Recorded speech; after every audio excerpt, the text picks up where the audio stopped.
Okay.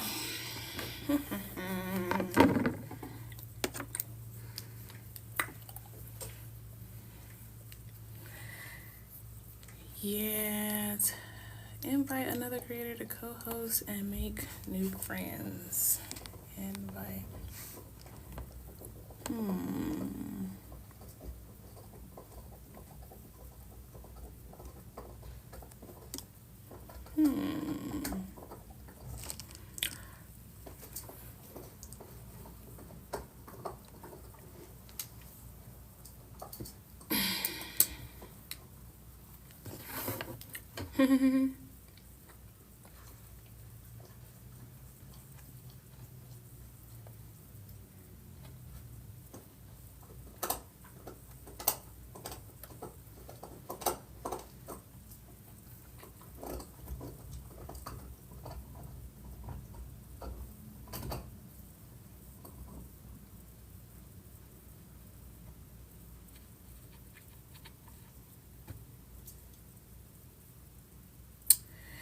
Yeah, decided to eat my lunch with TikTok live. Down with the corruption. Hi, Eisman J of Africa. What we're doing is I'm thinking about how can we dispute the narratives around Africa, which actually I'm not even sure if I want to dispute them. Hi, Toxery, John Baca. We're talking about Africa again today, which is like the best topic in the world. And I was thinking about how actually it's been to our advantage that Africa hasn't been a global superpower as of yet, because it would have been more entrenched and more ingrained in the evil that is capitalism. It's still been affected, and I hope that capitalism doesn't, overtake African culture as a whole, but I think it will be okay. Yeah, hi Evie. I'm talking about the great rise of Africa today. And Alice, how are you? And I was just listening to some political commentators. Oh, hi Ursiril. I was looking at some political commentators who were commenting on the downfall of the West, which is good. We want the West to fall. Oh, hi. Oh, good. I'm glad you saw it. Yeah, I'm still talking about it. I'm still raving about everything that's happening in Africa. It's just so amazing. And the West is really just not talking about it. I'm glad they're not talking about it because, the envy of the West is real.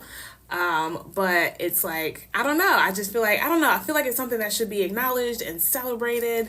And then you should look at other stuff because other people are also saying, like, I don't know, if you look, you're not going to look through all those comments because I can barely look through all those comments. But a lot of people are like, oh, don't get your hopes up, essentially, because Africa still has all these corrupt political leaders. And then I was like, oh, well, most of the corrupt political leaders are implanted from the West. They're like Western puppets, essentially.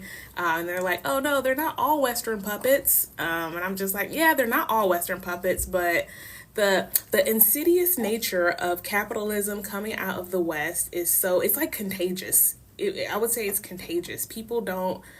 They love money. People love money and no one likes to suffer. And then you have just narcissistic people in general who don't really care about humanity. But it's not, I feel like I know, I haven't been to Africa. So hi Bailey. Hi Alice again.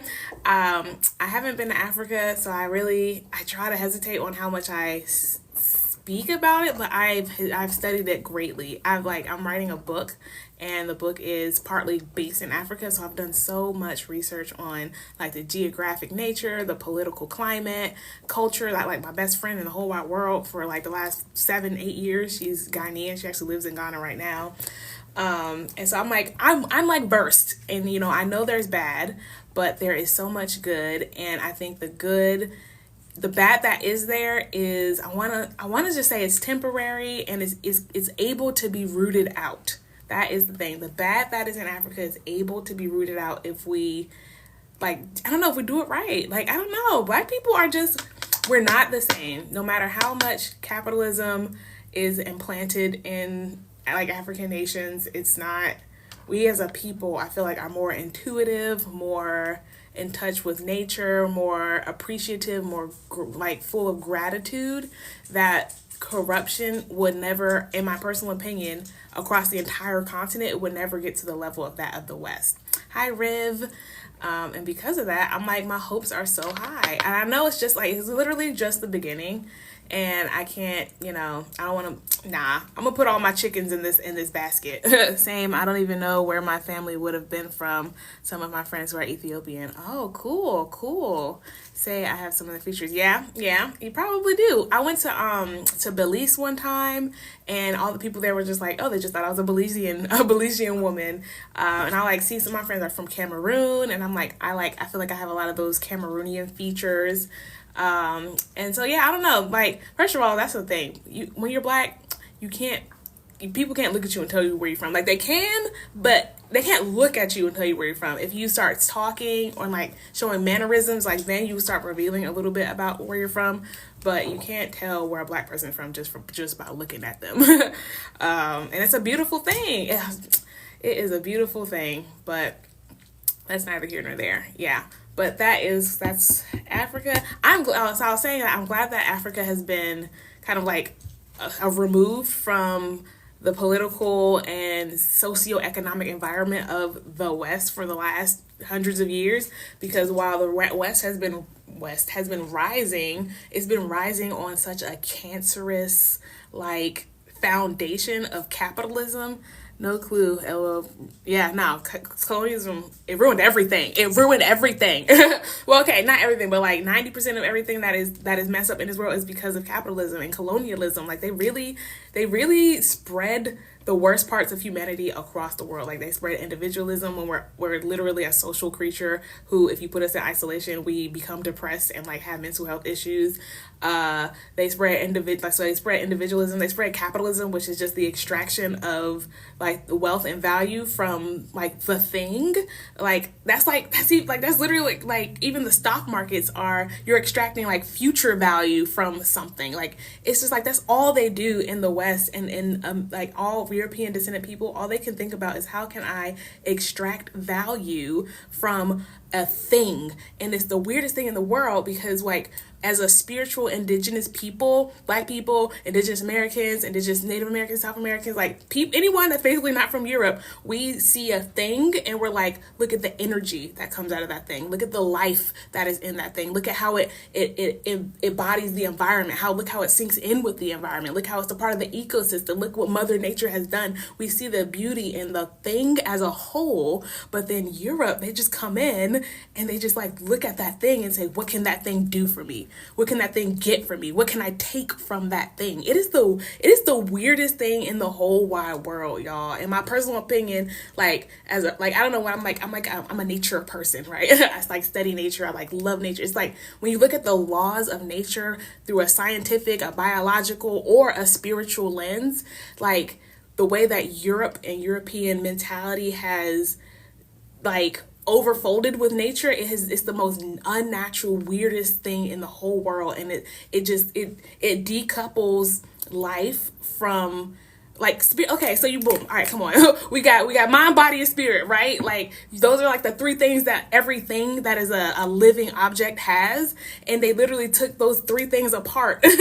And they took the three things apart, and they were like, how can I extract value from people's minds or animals' minds or like the minds of anything? How can I extract value from the bodies, from the labor, from the physicality of the thing? And then they took out spirituality and said, how can I extract value from that? And gave us Christianity and said, now you got pay your tithes and your offerings. Like they literally deconstructed the human essence of Mother Nature and said, let me pull money from each of those pieces however I can. And that is why the world is where the world is today. It's nasty. It's disgusting. It's exactly how they ruined their soil. Yes. Same thing happened in Haiti. My husband's Dominican, and he was telling me, or his mom was telling me about the Dominican and Haitian like war and why the Dominican Republic is doing so well and Haiti's doing so bad. Yes, because the French put all that debt onto Haiti. But something else they were doing in Haiti is like they were overplanting the crops for sugarcane there, treating the people terrible, and not like rotating their crops. And so the land in Haiti, the soil is like dead now because they just literally extracted all the value they could from the soil and then just left it there. And so now they're wondering, oh my God, the West is falling, the West is down, the West is going to the ground. Like, why is that? And it's like, are you really asking why the West is falling? Is that really a question? Like, and then when they had opportunity after opportunity after opportunity after opportunity to fix it, you know what they did? They said, no, racism. They said no. They said no, racism. No, let me blame Black people for all my problems. Let me blame immigrants for all of my problems. Like, let me take away resources. Let me charge people for things that should be free, and I'll just take the money. And then whenever people complain, I'll just blame Black people. Like, like, it's not funny. It's not funny, but it's hilarious. Like, what do you think of the China's? I think about China's contributions to Africa a lot. That's a great question. And I honestly, I don't mind them. I don't mind them because one, they've contributed so much to like building airports, to building like trains, railroads, transportation. Hey, thank you for advertising your work. It's time. Oh yeah, no problem. I don't know what work I'm advertising, but yeah, no problem. So China, the thing about China is they invest a lot into the infrastructure of Africa. And while of course I think Africa has gone into debt with China a little bit for some stuff, the things that they're going into debt for are assets. They're going into debt for assets, like things that will make Africa money, that will connect African people, that will help African people in the future. Whereas when America comes and it doesn't invest, first of all, it doesn't invest in Africa. It just extracts value and puts in their political leaders that they can pay off and say, hey, political leader, here is some money. Now can I have all of the cobalt, all of the diamonds, all of the minerals from your land, and you pay your people whatever you want to pay your people, but I got nothing to do with that. And the corrupt leader that they put there will be like, yeah, sure, no problem. I'll take your money, not help my people, and you can have all the resources. So like what America does for Africa, it literally cripples it and does all of everything it can to ensure that it can't stand on its own 2 feet, ensure that it doesn't rise, it doesn't develop. Versus China, it invests in things that will help Africa in the future. And so I'm down. I'm down with China and the Chinese people helping and being in partnership with Africa. I am. And then another thing is the cultures of Africa and China and Asia in general are very similar. And I feel like people they don't look at that. Hold on, my room was, I'm glad. Oh yeah, green is nice. Oh yeah, oh, okay. But people don't really look at that. A lot of African spirituality is, I don't know, it's rooted in spirituality. It's rooted in mind, body, spirit. It's rooted in I don't know how to explain it, but the essence of a lot of Chinese medicine, natural medicine, the living style is very similar to African culture. It's very similar. So I would call Chinese people and African people brothers in arms or sisters in arms, family. I will call them, they are closer in culture than the West and their individualistic, imperialistic mindset. That is, and thank you for calling me gorgeous deja vu. Hey girlfriend, hey. What you're saying is more important, so oh no, you're fine, it's fine. Hey, I take all compliments of all shapes and forms and sizes. So but yeah, so I'm down. The United States government has demonized China so much that we're just anyone that China partners with is evil. Anytime China is doing something, it's evil, but it's not. They are investing in a partner in African countries that they feel will be more beneficial to them in the future. And if you want to demonize that, you can, but it's common sense to me. It's friend of my friend, enemy of my enemy is a friend, or something like that. It's just why, if the United States is literally doing every single thing in their personal economic and social and political power to bring down China, why would they not look for other partners that they can help uplift themselves? That is not a bad thing. And I just, Americans, we have been trained, we have been brainwashed, we've been indoctrinated, and propagandized to death to hate Chinese people, to hate Asian people. Sorry, didn't mean to do that. That's why a lot of us have such strong feelings when we see Haka, Maori cultural performance. I don't know what that is. So if you want to explain it, please do, Evie. I would love to know.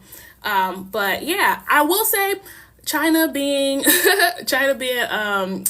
allies with Russia, Putin, we don't, he's a narcissistic, crazy dictator person. So, oh yeah, New Zealand. I do know about these. New Zealand. I wanted to move to New Zealand at one point because I heard they had the first female president. They had a lot of good civil rights there, but then I heard they're also there's some racism there. I'm just this is why it's so important for Africa to rise, because racism is rooted in anti-blackness, anti-dark skin. And once we have an African nation, an African continent as a whole, hopefully, but if we can just get most of the African countries to be self-sustaining and uplifted and have creation coming out of those places, racism is going to end. That is going to be the rise of Africa will be the downfall of racism. I know Caucasian people, they are very afraid of reverse racism happening, of if people who are in color are if they rise to the top of the economic totem pole, a lot of white people are oh my God, they're going to start oppressing us. And it's just again, the way that indigenous people who are one with their lands, the way that they work, it's just we care about life and nature and harmony and yin and yang, the masculine and feminine energy, working together, and balance. Everything in nature is about balance and harmony. All of it. There's nothing in nature that's like this and like this. But I feel the European culture is all about imbalance. It is all about separation. It's all about patriarchy is all about hierarchies. In nature, there's no hierarchies. There's there's no hierarchies in nature. Even when you think about the food chain, the highest level of the food chain, they eat things that are below them, but there are less of them. Right? So the things that grow up out of the ground and the things that are lower on the food chain, there are a bunch of them. So there's still balance. Does that make sense? There's still balance. And then the thing at the top, whenever they do pass away, they feed into the things at the bottom. So it's still a cycle, it's still balance. And that is how most of Indian cultures, they have every other culture in the world basically has some sense of oneness with nature, balance, harmony, and European culture is the only one that don't have it. And so whenever we have the opportunity to stand on our own 2 feet, the first thing on our mind is not going to be let's go oppress white people. It's not the only reason why white people are so afraid of other people getting higher is because that is when they are in the position of power. What do? They extract value, extract money, extract the life force out of everyone else so that they can feel like they have something I guess of superiority to others. But when the problem is, y'all, with white people is when you are superior, you don't have to do anything to be superior. You just are. Whenever I'm talking to someone who is obviously insecure, even on this live, so many lovely Black women have helped me enjoy. Oh, good. I'm good. I'm glad that happened, because it's when you are secure in yourself, you don't have to do anything to put other people down. And in fact, it is the opposite. You lift other people up. When you love yourself and you see someone who is obviously internally conflicted, you don't go over there and say if you're secure with yourself, you don't go over there and say ooh, you suck. You say hey, I see something is happening here. What's going on? Do you want to talk about it? Is there anything I can do to help? When you are in a great place, in a great headspace, you want to uplift more people. You do not just put people down. And so the fact that there's an entire race, race is made up, race of people who feel the need to and that's, okay, sorry, another train of thought. I don't even I hate saying a whole race of people who want to bring other people down. Most white people don't know that they're racist. I keep telling people that white people don't know that they're racist. They just assume these things about Black people, and they just assume that they're correct, and they never question it. And that's because that is the narrative and the doctrine that has been fed to them. And I do need my braids redone. They've been here for a month, and I will say I was literally thinking about taking them out today. So it's cool. Thanks for that.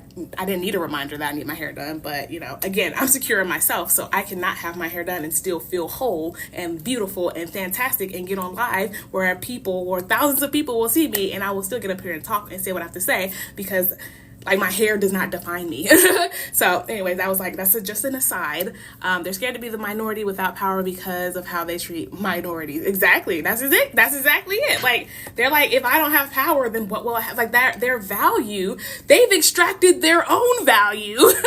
They've extracted their own value and put it in like money, and put it in in hierarchical positions of power in society. And it's the weirdest thing. And that is why they feel like they have to oppress other people, because they feel like their value only comes from being on top of other people. They don't feel like their value comes from being a wonderful person and like expressing their unique like soul into the world. Me talking on TikTok, I enjoy communicating with people. That is something I've been enjoying since I was a child. I was like a narrator on all of like the school plays. I used to like read out loud the books. I used to work in the library. This mouth, it runs. And I know that is my unique gift from God, that I'm a jabbermouth who likes to communicate messages, and I love to learn. And so I'll take the messages out, the things that I learn, and I communicate them to people.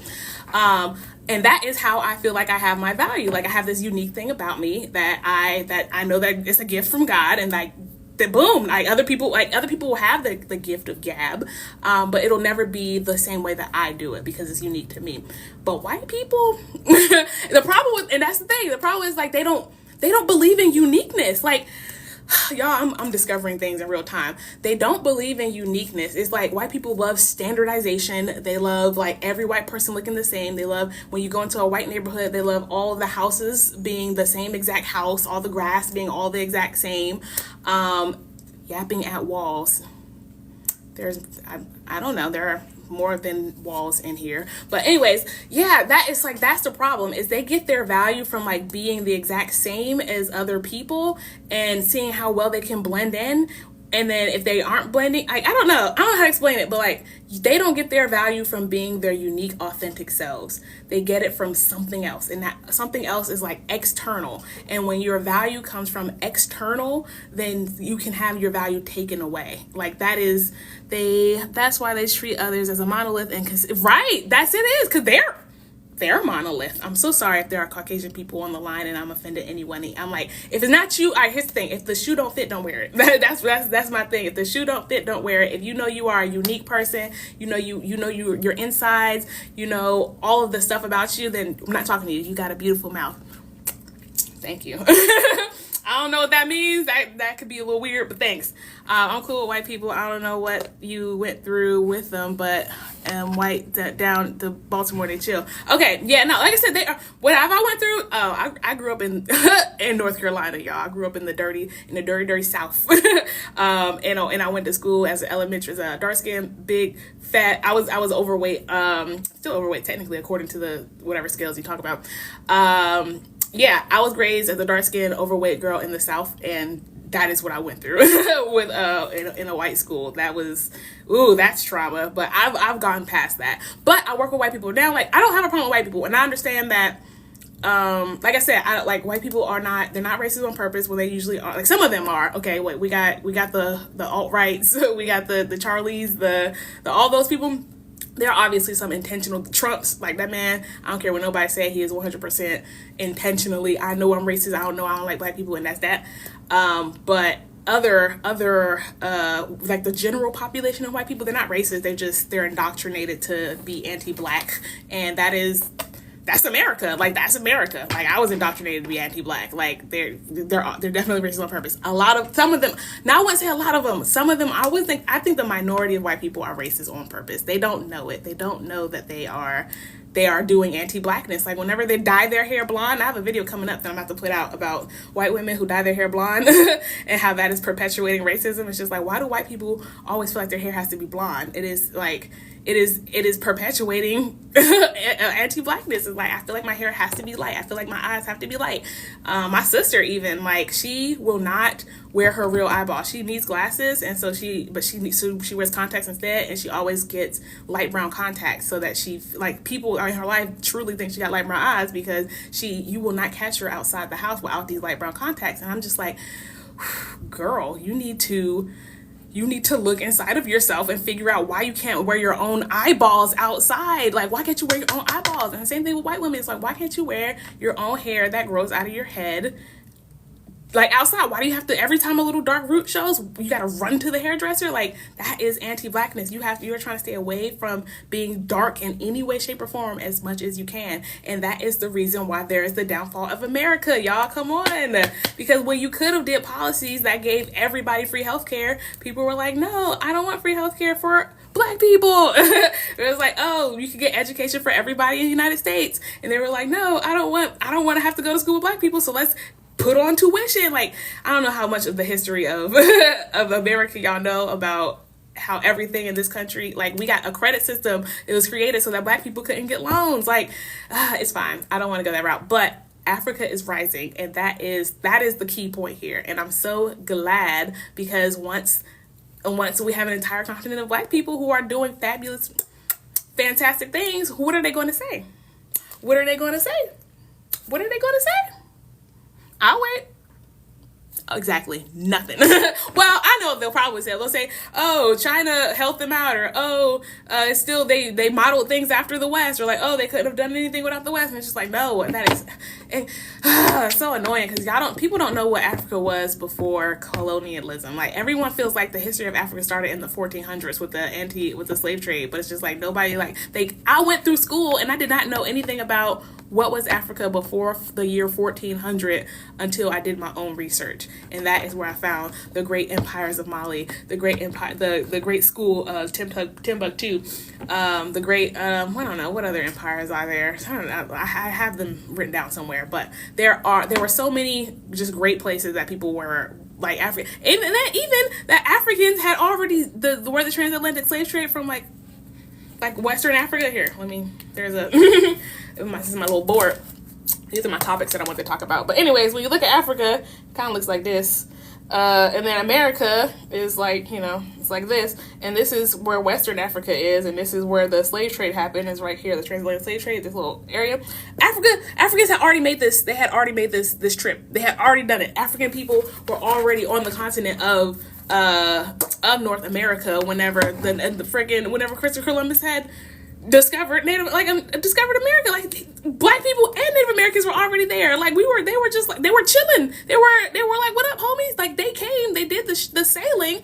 Black people were master sailors, like, especially Black people who lived on the coast. Like, how it's like white people literally, they erase history and just feel like they've done something so amazing. Like, they feel like that though African people were the first, like, that we know that the oldest bones in the world have been found on Africa. They were a Black woman, and we know that human beings they evolved from Africa, and they've been there the longest, and they've had the exact same, like, intelligence and, like, adaptation. Like, they've had the most evolution, and they've been fishing, and but Europeans feel like they came to Africa and we didn't know how to use boats. We didn't know how to sail. We had astrology, like, we had ways we were looking at the stars. We had calendars. We had all of this technology that wasn't weaponry, and that's the problem. Is Europeans just feel like the only value comes from being able to kill. Nope, I'm not supposed to say that. Oppress and, like, hurt and harm other people. And so if you don't have technology that is the best at hurting and harming other people, then you don't have good technology. Like, yeah, we were using, like, bows and arrows, or, like, knives, or, like, whatever, but it's just like, that's because we were not investing our mentalities, our mind. The greatest mind on planet Earth, the most advanced mind on planet Earth, belongs to the human being, and they just wasted on figuring out how to murk other human beings. What a waste. What a waste. What a waste. Okay, sorry. Let me look at these. Whatever the settlers seen when they first got there must have been out of this world. Oh, for sure.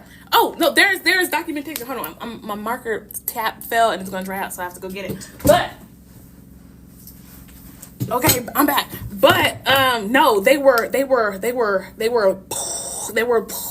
minds were blown when they saw the pyramids, when they saw the Sphinx. The Sphinx is one of my favorite ones. The Sphinx, the one with the nose missing. Y'all, the nose is missing. That's, first of all, that Sphinx looks just like my little cousin.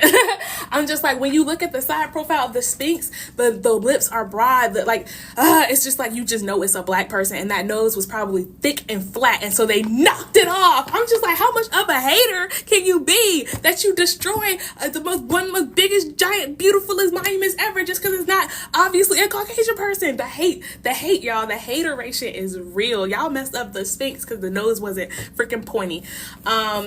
That's not where I was going with this. Yes, they were amazed. Like they're like the drawings from Mali, what is it, from Mansa Musa, whenever they had conversations with him, and they went back and they drew their little maps, and they were like, yeah, this is this black man, he was covered in gold, he had all this gold. And then like the pilgrimage of Mansa Musa to Mecca, because he was a Muslim man, he put so much gold into the Egyptian economy when he was traveling through Egypt, that the economy like shut down because inflation was so crazy, because he and his freaking caravan of 1,000 slaves, which you don't like slaves. Again, I tell people slaves in Africa were different than slaves in European. There is no slavery in the entire history of planet Earth that was like the transatlantic slave trade and slavery in the American South. Just know that. So people who were enslaved or owned by Mansa Musa, they were carrying his gold. They were carrying his gold, and his slaves were able to buy things. And so whenever they were in Egypt, and the merchants would be like, yeah, it's like 1 gold sickle. They would be like, here's 4. Just because like they had so much gold to give out. And so then while they were staying there, the merchants would start charging them like, nah, it's 20 gold sickles. And they'd be like, all right, here's 64 gold sickles. And so the inflation of the items went so high that it crashed the Egyptian economy. And I think it took 20 years to fix it. That's how much gold this dark black man from Africa had. And he was a king, and he was so generous. He was a generous king. Like, that's what I'm saying. When black people have power and money, we don't. Whenever I got more money, all I want to do is throw parties for my friends and my family. Like, I don't care about oppressing people. I don't want to go around hurting people. Like Donald Trump, he tries to make it seem like he's this loving person. Like, I'm building this ballroom so we can have these parties. But it's like, those parties are not of friends and family. They're just of people who he can extract value from at a later time. And then he's not only just, celebrating and doing things for friends and family. He's also actively using his power to suppress, hurt, harm, and destroy people. Like, that is not what black people or indigenous people of any sort of place do. They don't do that. We don't do that. That is the weirdest thing in the world. We respect life. We think it's a beautiful thing. We think it's like every life is unique. Every life is like a reincarnation of an ancestor, or like every life is like an expression of God. Like, it's just, we don't see life as something you extract value from and that you oppress in order to become on top of that so that you can gain more value. Like, that perspective, like, it exists now in different indigenous cultures, but before European colonization, it did not. Like, maybe it did in some capacities, but like as a whole, as a country, as a culture, as an establishment, as a civilization, that was not what we thought. Like, I was looking through some notes of like colonizers. They would literally be like, yeah, these Native American people are so sweet and so kind, they'll make great slaves. Like, that is how European people, they see kindness. They see kindness as weakness, right? Empathy is weakness, because the more empathy you have, the harder it is for you to oppress other people and extract the value from their life. Like, you can't do that unless you like take away your ability to feel other humanity. Like that, and that's not the weirdest thing. That is the weirdest thing. And I know, sorry, I'm just rambling, y'all. Did anyone say anything?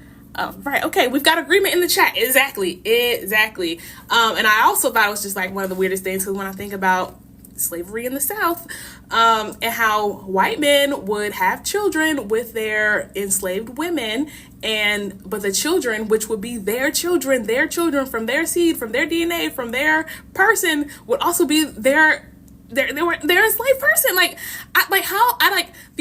don't know if you want to call it cognitive dissonance, or like, I don't know what you want to call it, but there has to be something really, really wrong with you for you to have a child, know it is your child, and treat that child the way that they treated their enslaved people. Like, that is one of the things I think about, and I'm just like, that is I don't know what, but there's something there. I don't want to call it demonization, evil, like something had to die. I probably shouldn't say that. Something has to like turn off inside of you as a human being to hurt and harm a child, but then your own child. Y'all, all right, that's it. It make me want to, like, I don't like to think about the history of my people too much, too often, because it'll make me literally nauseous. It makes me nauseous. Like, my stomach, like, is starting to hurt. Just thinking about that, because how could you? But it's just like, whenever I see these people walking around, like the trumpets, like the Vances, like the Teal, Peter Teal, like I don't want to say too much, these people, they don't have hearts and souls. Like, they don't have hearts and souls. Like, I don't know if you want to call it a psychological issue. I don't know if you want to call it like a spiritual issue. But there's something is wrong with these human beings. These are not, I hesitate to call them human beings. And I don't want to do that because, dehumanization is like, it's a terrible thing. And once you dehumanize one, it gives you the opportunity to start dehumanizing more and more people. And then you get Bush Dash Man and what he did, and then you get what's going on in the alligator camps. So I try not to say these people are not human beings, but they not the same species as me. They not the same species as me. That's all I'm saying. Is like they different, and they're weird and they're strange. But that is why they are going to destroy their own country. Exactly, Courtly Often. Exactly, they're going to destroy their own country, and they're going down in flames, like, because they don't want to let go of. We could fix America so fast, like, not so fast, but like, there is a path to fixing America. But instead of saying we were wrong for systemic racism, we were like, okay, sorry, there are a couple things here. Instead of saying we were wrong and let's fix this, they doubled down and said, it's the immigrants.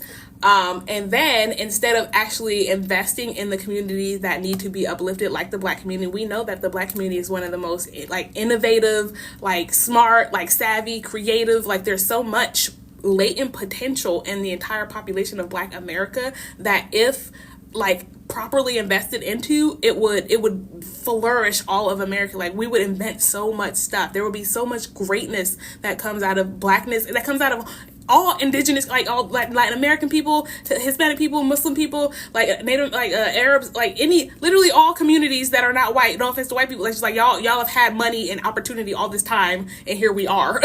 And so I'm saying, like, if we put all of that money and opportunity into other people and other cultures, the country would be fixed. Essentially, the country would be fixed. There would be so much good, so much economic growth and mobility that would happen. But instead of doing that, I'm a double down. I'm a double down on racism and patriarchy and classism. And I'm gonna keep saying, socialism is not the way. Global fertility statistics, specifically replacement birth rate. Oh yeah, America's getting old, and that's another reason why I feel like why they're doubling down, is because old people are stubborn. Like, that's another reason why Africa is rising and the West is falling, is because the West is getting older and they're not having babies, and there is no like that youthful energy is good. Again, y'all, we go back to balance. You need births, you need young people, you need middle-aged people, you need that spectrum of life, because all of it comes with a different benefit. Yeah, there's downs for each one, but there's also a benefit to each one. And so if you got nothing but old people who are just hoarding their wealth and don't want to let go of their money because, I don't know, they want to live another 50 years when they're already 92, that's an imbalance. Like, Mother Nature do not like imbalance, y'all. And the world is going to figure it out, because Mother Nature is going to win every time. That's the thing. It may take her a little bit longer than we want, but Mother Nature, she do not like imbalance. Like, if something is leaning this way, she's going to do some sort of self-correcting action to push it the other way. And so all these old people who are here holding on to money and wealth, it's like, that's why the world is toppling, because they don't want to change, and they don't want to shift or pivot or be different. And so Mother Nature's like, all right, now watch this. Like, she's like, just watch this. I dig it. My attention span is little. Right. Okay. Yeah. All of our, no, for real. When I joined your life, you were 4 people here, 0 likes. And now they were just watching you. Oh, well, that's really interesting. I look at how many people are in here, but I really don't. I used to be I did Twitch streaming for like a little bit of my life. And you always start at the bottom of Twitch streaming because it's always like these billion people followers. But anyways, Twitch, they teach you like, when you're gaming, just game and talk, so that if people come in, they feel welcome and they feel like they're not coming into a weird empty room and it's like strange in there. And so I took that and I've been bringing it to TikTok. So it's just like, I don't know. I try not to look at who's in here, who's not in here. When people come in, I'll say like, hey, like Pad, hi Pad. But it doesn't like, I don't know. It's like, I'm happy everyone's here, whoever's here. And thank you for engaging with my content. I do appreciate it. But I'm also going to talk about whatever I want to talk about no matter what. And that's how I like to live my life. They just want to watch you, not support you. Yeah, no, and I've even had some weird racist people in my comments. Like my first live, I don't know if Deja Vu was there, but I know a few of my people who hang out a lot here, they were here, and it was just like the strangest thing. Like they were talking about my lips and my nose, and they were just like just saying weird stuff. And it was like, personally, I was excited because I was just like, wow, I've never had like real direct racism. Like I have, like, no, most of my life, racism is like, it's a subtle art. Like racism is like, I told, like yesterday I was talking about it, like it thrives on plausible deniability. Racism only works if people can be like, no, I wasn't being racist. So it's very rare, like especially in real life, that you have people who are directly racist to your face, like that bold. And so I had my first like real like bold like racist in my live chat, and I was like, oh my God, this what an honor. I was like, what an honor to have like real racists. Like what? I was like, hey, welcome, like make yourself at home, like not too much, but like, the chat engagement, they were fantastic engagement in the chat. Like all those insults was like a comment and a comment and a comment. And I was like, wow. And then like it brought in more racists at some point. And I'm just like, they had like a little racist like foursome happening. It was great. It was great. And I got to like, and it's just like, and also it like doubles down on, right, not too many of them, because I listened for 5 minutes and you didn't say anything, but I agree with everything you're saying. Oh, okay. Thank you. I'm sorry if you feel like you listened for 5 minutes and I didn't say anything. I feel like I've been talking nonstop. So if I didn't say anything, then like, maybe you weren't listening. But yeah, I was like, but it also, it feeds into my point of like, people who are racist are so insecure because if as a person who is secure, I do not think about going around and insulting people. Like I have so much to think about, so much to do, so much to accomplish in my life. Why would I spend my mental energy trying to figure out how to bring someone else down? Like you only do that if you feel low yourself. If you go into the mirror every day and be like, I hate my lips, I hate my nose, I hate my behind my fingers, whatever it is you hate about yourself, whenever you see someone else, like that triggers something in you, your brain is already trained to go to the negative. Like people don't think about how here, okay, I took a psychology class and here is how your brain works. Your brain works with neurons, and neurons have connections. Okay, so here's one neuron, right? And there's the synapses here, and then here, oh, that's ugly. And then there's another neuron, and there's a synapses here, and here is where the connection happens. And if you connect these often, like this, like it has like this little like it's a myelin shield anyways, and so when you connect them often, they like, it gets stronger and stronger and stronger and stronger and stronger and stronger and stronger. So if your positive synapses is over here, whenever you see something, this connection is, if it's already strong, y'all, it's like your brain is always going to take the path of least resistance. It's going to go to the thought that's like, that's how when you're training muscle memory, like when you do something over and over and over again, it's easy to do it again the next time. It's easy to do it again next time. It's easy to do it again next time. So if you hate yourself and all you think about is hate in your brain every single day, okay, thanks, Corley, see you later. Whenever you see someone that like triggers you in some way, the first thing that's going to come to your brain is hate. You're not going to go to the positive thought because your positive thought has not been trained. It hasn't been used. Like you don't just think positive thoughts because like, oh my God, positive thoughts. Like, no, you have to literally think positive thoughts on a regular basis so that whenever something happens to you, you already trained your brain to go to the positive versus to go to the negative. And I just feel like personally, well, I know for a fact that white supremacists, their thoughts are already like, they're trained to be negative. Like they just like, they live in negativity. They bathe in it. They just like, they're steeped in it all day. And so when they see a black person, it's just like, yes, release all this negativity, and they think that's gonna make them feel better. But the thing is, it's not. Like, it's not gonna make you feel better. You're still gonna, join my fan club. Oh my God, what is this? It's not gonna make them feel better, and it's gonna make them feel even worse because they did all of this to try to bring down a person, and then they go home and they still hate themselves. So it's just like,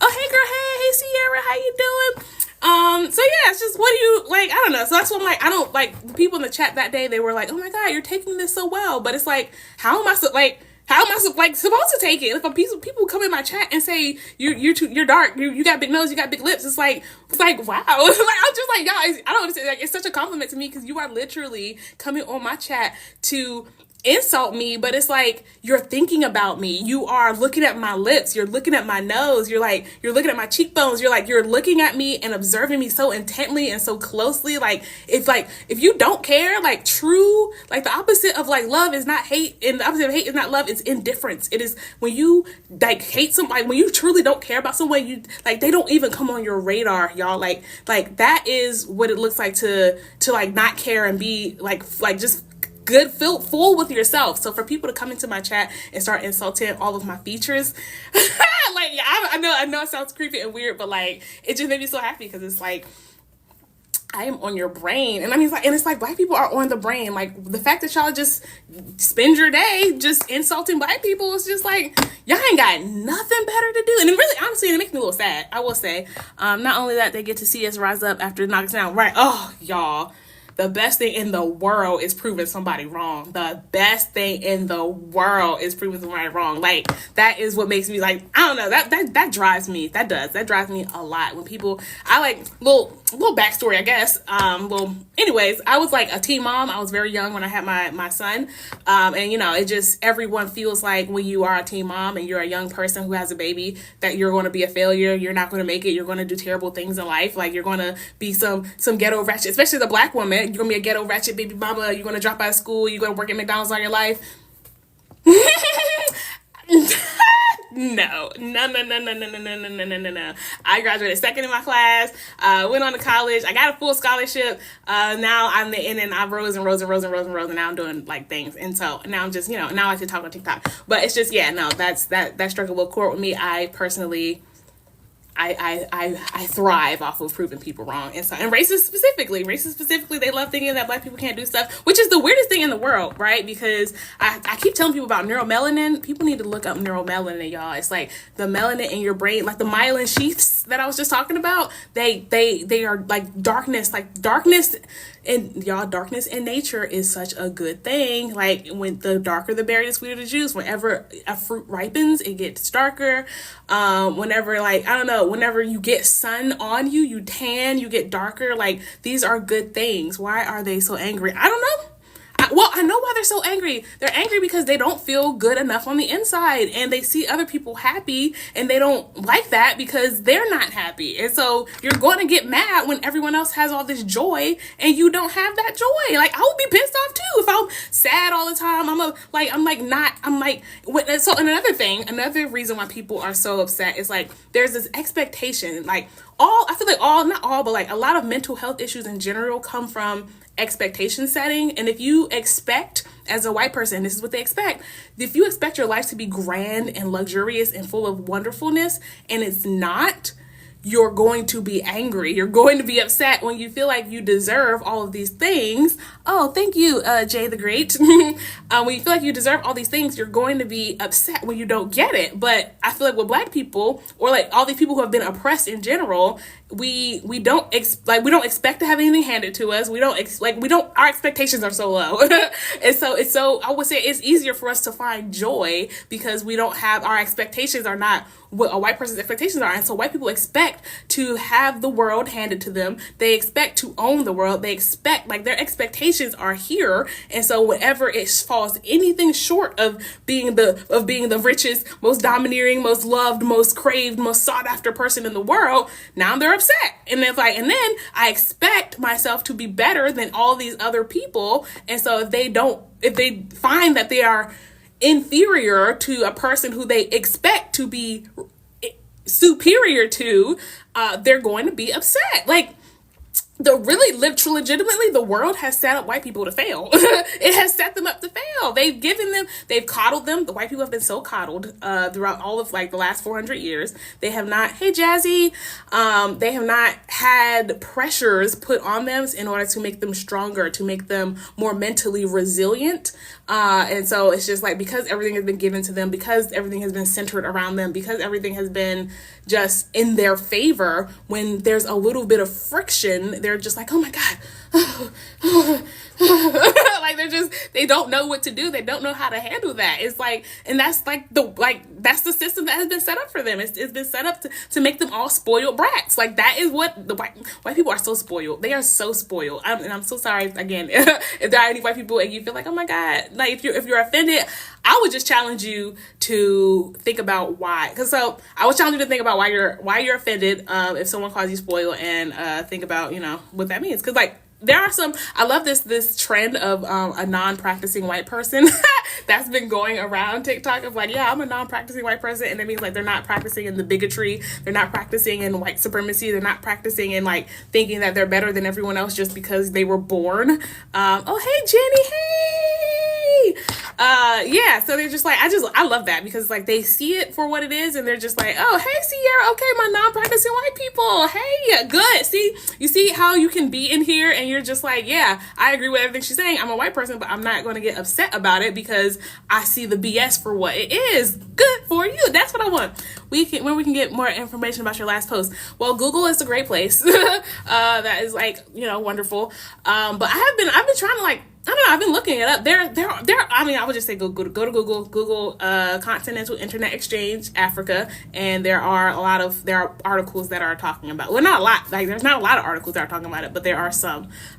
Some of them are international. So if you go to like international websites or international news outlets, because America, we know America, they are going to hide anything that is black and great for as long as they possibly can. So go to some international news outlets and look it up, and they'll have more information than what you're going to find in like America. And also, I will say to America's benefit, like to the benefit of the doubt of America right now, America is like drowning, and everything about anything else outside of America is always going to be secondary, because like, I don't know if y'all just heard Trump, what did he do? He's like suing the New York Times right now, for like, I think like some $8 billion or something like that.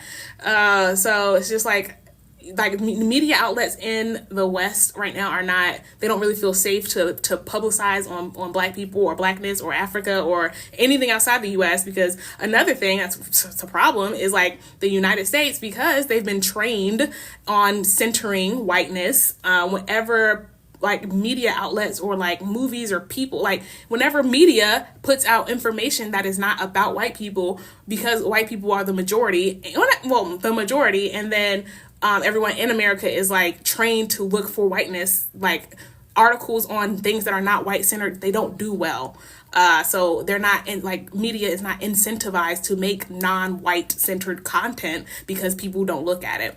So people will just like, oh, like Africa got internet. Oh, they should have been had internet, not really realizing they did have internet. They've been had internet, and not realizing like the gravity of the type of like the fact that they're owning their own data, they're owning their own stores, they're owning their own like networking traffic, like all the stuff that I was talking about. They're not gonna understand the impact of it. They're just gonna be like, oh, okay, like it's just for them. It's just gonna be Africa is still this broke, poor country who has nothing going for it, and it's just like, oh, now they got internet. So America's they're not gonna publish. Oh yeah, they just fired Jimmy Kimmel.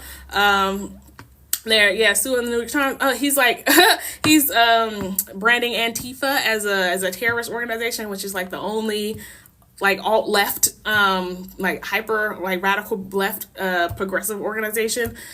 He's like, oh yeah, they're a terrorist organization now, which is like, everybody a terrorist in America except the Triple K. Everybody like the turning point with the like every single white supremacy organization ever, like they get LLCs and they get 501c and they get tax breaks.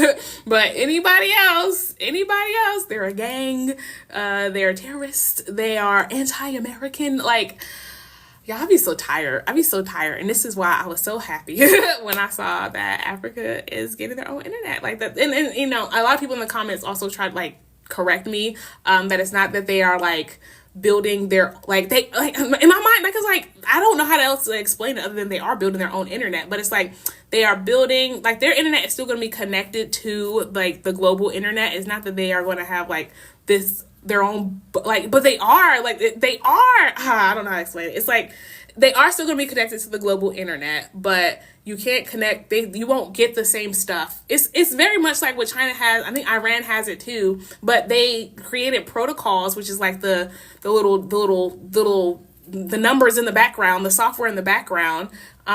They created it so that it's not compatible for Western apps, Western websites, like Western, like it is for some Western websites, but it's not completely. And it's not like if Google wants that data, they would have to create entire new data systems that holds that kind of data. Like, so like the underlying, it's like, okay, perfect. If it's like Google has 1 + 1 = 2, like their underlying program is 1 + 1, and the output is 2 at the top.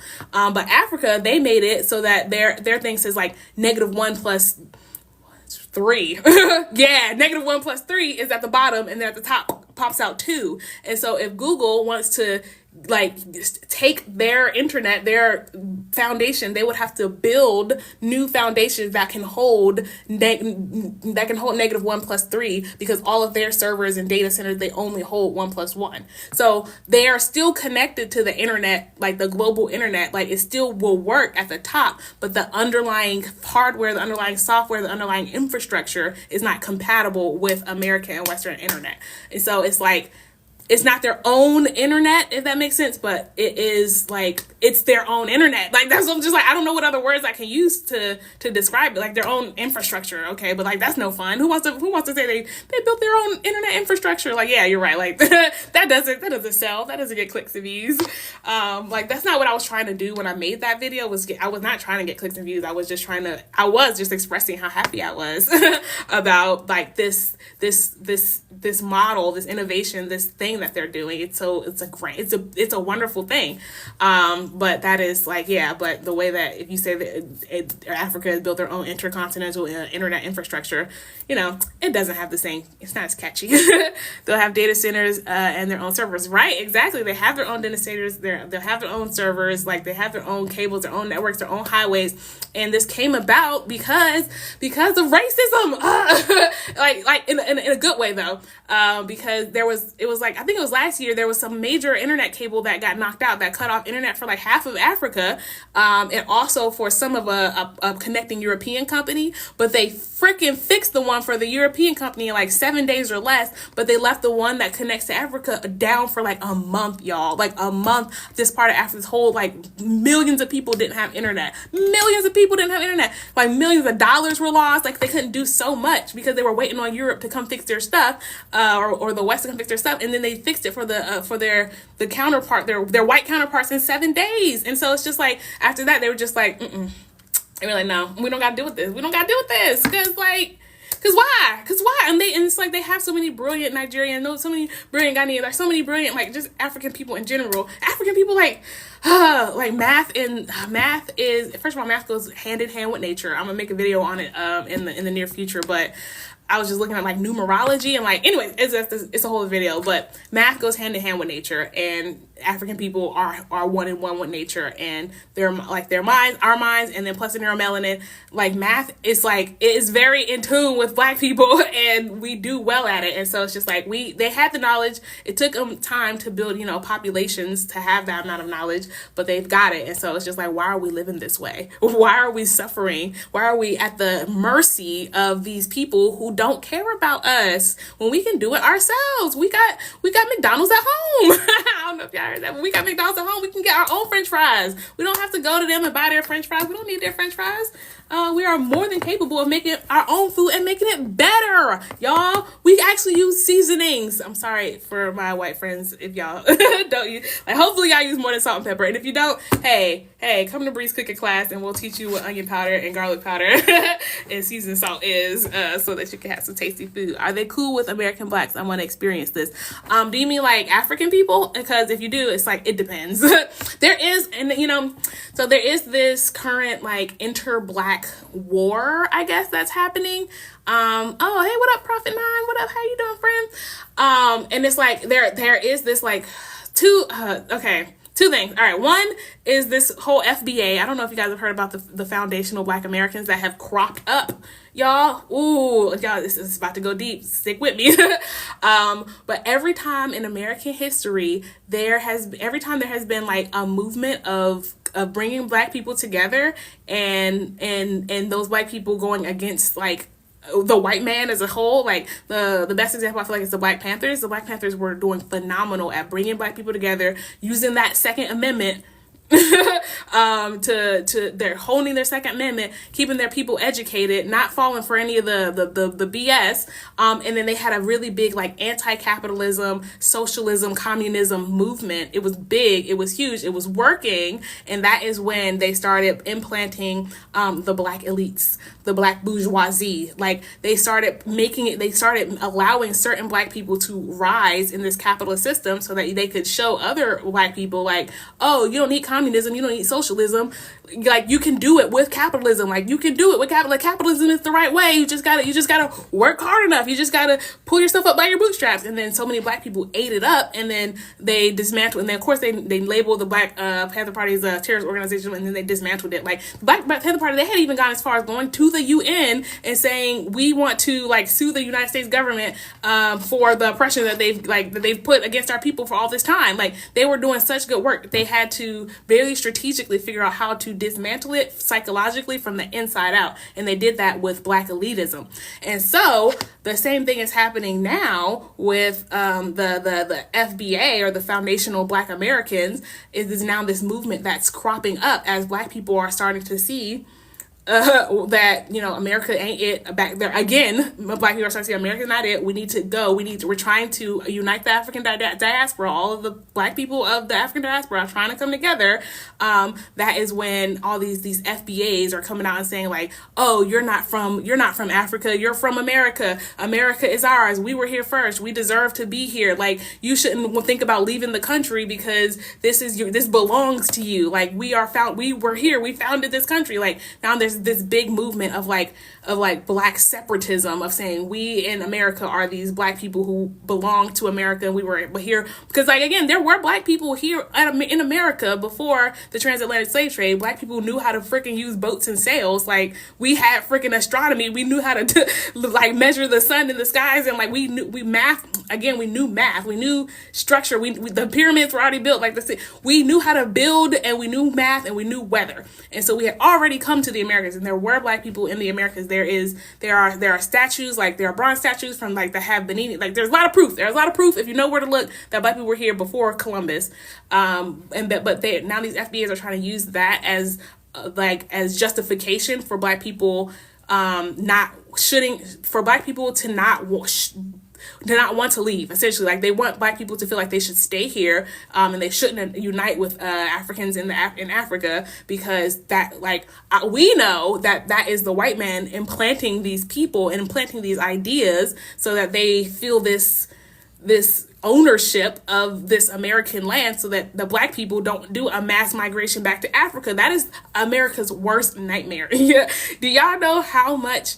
Like, first of all, the Black community of itself, I think it's like $2 trillion or $3 trillion. Like I don't know, a lot of money is in the Black community that they like to extract. They like to extract that value of Black people. Hi, Jemiah, out of the Black community. But then on top of that, the school to prison pipeline, if y'all don't know about that, is they keep black people uneducated, they over police black people, they put police in the neighborhoods, they do all this crap so that it's very easy to arrest black people and put them in prisons. And that is profitable for the prisons, because every time a person goes into prison, the state has to pay for it, and that comes from your federal tax dollars. The federal tax dollars pays these prisons for every head that they have. And then when the people are inside that prison, they force them to do labor for free, because if you look at the 14th Amendment, y'all, come on, y'all know y'all history? You look at the 14th Amendment, it says the slavery is illegal with the exception of if they committed a crime and are in jail. So when slavery never ended, it just went behind a cell, it went behind jail doors. Like, that's all it did. You just can't, it's not in the field anymore, it's in the courtyard of the jails. Like, that's the only, okay, all right, Sunny Earth Goddess, you're with me, thank you.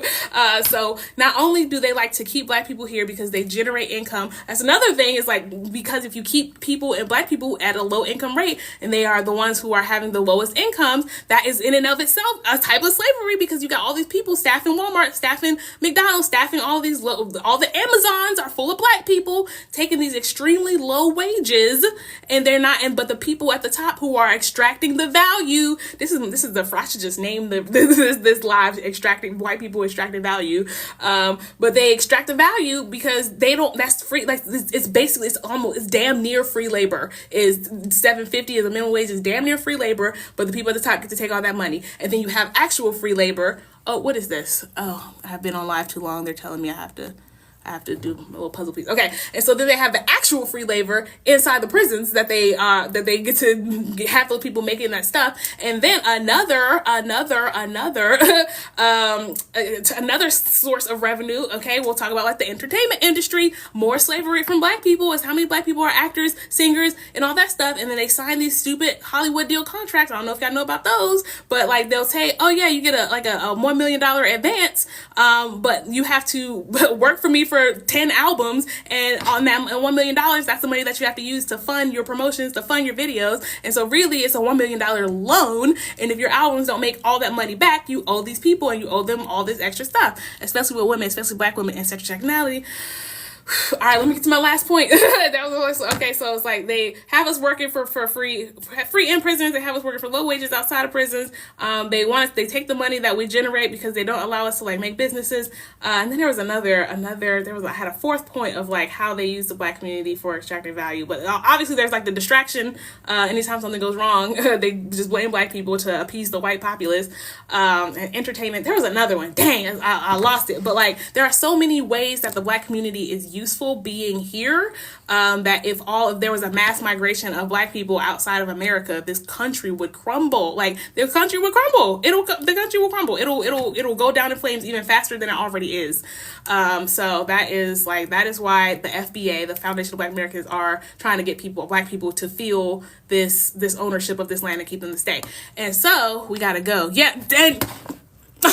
The answer is 100% we gotta go, because I keep telling people we will never, as a black population, be able to rise above as long as we are here. Like, as long as the white people are in the government, because of the fact, that's what it was. You said it would come back, and it does come back. Another way that they use black people is, I don't know if you guys remember, like the 3/5 clause, which is what the red states did to have the black population count toward their population so that they had more power and more political power. Because as a person who's representing a state, right? Okay, we know our politics. We got Senate, and we got the do I know my politics? Senate, there's Congress, the Senate, and the House. Okay, the Senate, every state gets 2 people. Then the House is a House of Representatives. Depending on how many people are in your state, will depend on how many representatives you get in the House. All right, and so in those rural states, they didn't have a lot of people, and so they were like, can we get 3/5, like the 3/5 compromise? Because the northern states were like, you can't count slaves because they don't have any autonomy. They're not real people. Your guys don't treat them as people, so they can't count as people. And then the white people were like, but then we would have no power in the House. So like, you got to give us something. Like, they're kind of people, right? So then we got 3/5.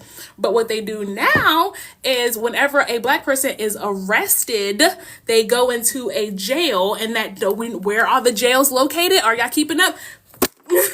They are located in rural states. The jails are in rural states, states that don't have any people. And so, but now because the 3/5 compromise was dismantled, the people who are in those prisons, they count every single person as a population, as a resident of that state. Are y'all? I'm sorry, I don't mean to yell because it pisses me off, because it pees me off, y'all. It pees me off. And so you got these jails that are full of black bodies that are counting toward the population of these rural white states. And y'all know when you are incarcerated, you are not allowed to vote. Yes, holy crap. Yes, holy crap, Sonny. Holy crap. Yeah, people don't know this. People don't know this. So they count those black bodies that are in those prisons, and so that bolsters the representatives of the rural states. So like the rural states have higher populations because they are literally locking black people up in those states and keeping them there so they can have a higher head count. Like, so every black body that goes into a jail, it gives them more representation in the House. It gives them free slave labor that they can use and they extract, like they whatever item they build or buy or whatever, not buy, but like whatever they do and whatever they make in those prisons, it's free labor, and every time they sell it, those people who own the prisons or have partnerships with the companies, like I really need to look up who is who allows enslaved people in jails to make their products, but whoever those people are, they get to keep all the profit because they have they probably pay I know that they pay the prison owners. They pay the prison owners to have that cheap labor, but the prison owners don't have to pay the people who are making the stuff because it's a private prison. It's a private prison. All right. There we go. That's it. So that is the other way that they use black bodies in order to maintain power and profit in America. It's like they count them as their population in those stupid rural states. All right, y'all, I'm like sweating because I'm just like, y'all, people don't understand how deep it goes. So black people have to get out of here. There is no way, because racism is just too entrenched. It is too entrenched in this country. There is nowhere you can look in this country where there is profit to be made. There is a black person to be exploited in some way, shape, or form. And that is what that was a lot, Brie. Yeah, it was. It is a lot. It's a lot. Like, y'all, I'm a black person, so I've been studying black history since birth. It's like black people, and that's the thing, black people know all of this. No, not all black people, and not all people. I will say I'm a little bit of a special snowflake. I feel like I've done more research than your average black person, but your average black person knows so much of this history, much more than your average white person. Your average white person, they just don't know. They just don't know. They just don't know. And whenever you tell them, it feels so shocking and so incredulous. A lot of them have a hard time literally even believing it. They're just like, what? No way. No way. What? They're just like, no way. Because they feel like the government could never be so nefarious. They feel like the government could never be so nefarious because the government has typically been so good to them. And so it's just it's that narcissistic nature. Narcissists, they present so well to the people they want to see them well, while when you go home, they're over there hurting their children, hurting their wives. They are these two-faced people, and the government is this two-faced person that presents itself as this just and fair system to white people, and then to black people and every other person of color, it's we know who the United States government is. We know, but white people refuse to believe it because they never get to see that, and it's ridiculous. America's not a country; it's a corporation for sure. What was my major? Believe it or not, my major was exercise and nutrition science. So that was it wasn't anything. Well, I minored in public health, and public health, I had to take a history of public health, and that is the history of public health. The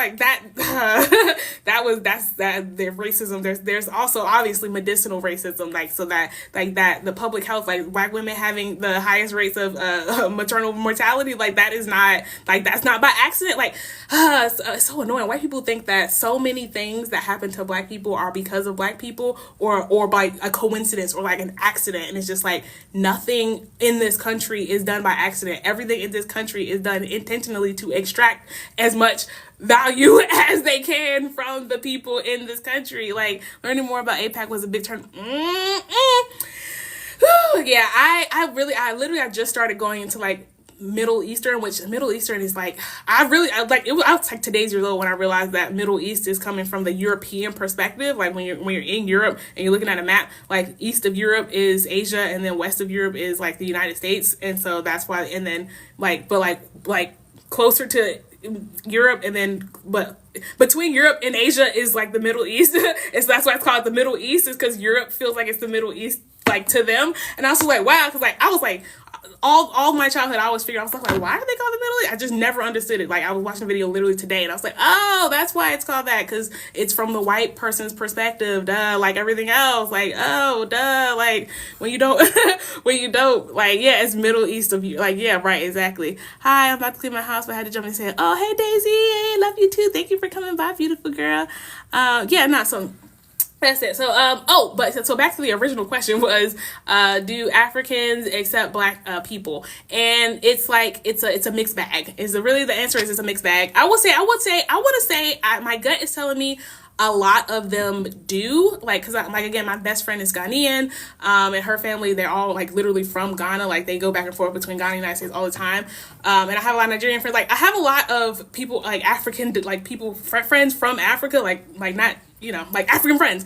And they do accept and love Black people. And the same thing with like Jamaican people, a lot of like, but there is like populations of Jamaicans, of Africans, of different countries and nationalities who believe the propaganda. It's the long story short. It's who believe the propaganda, who believe that Black people commit too many crimes, who believe that Black people, that they're not working hard enough. They have all these issues, like all these problems that Black people have brought upon themselves. Like anyone who don't like Black people is truly just because they drank the European Kool-Aid and now they believe what the European has to say about Black Americans. Like that's like, if anyone don't like Black people as a people, that is why. Like full stop. There's nothing, like, it's just, you heard things about us, you saw the rap music, you saw us like shaking our behinds on the television screen, and so like now you're like, oh, that's all Black people. Because if you're in Africa and you've never met a Black person from America, and all you see, which is what it is when you're a white person and you've never met a Black person, and all you see is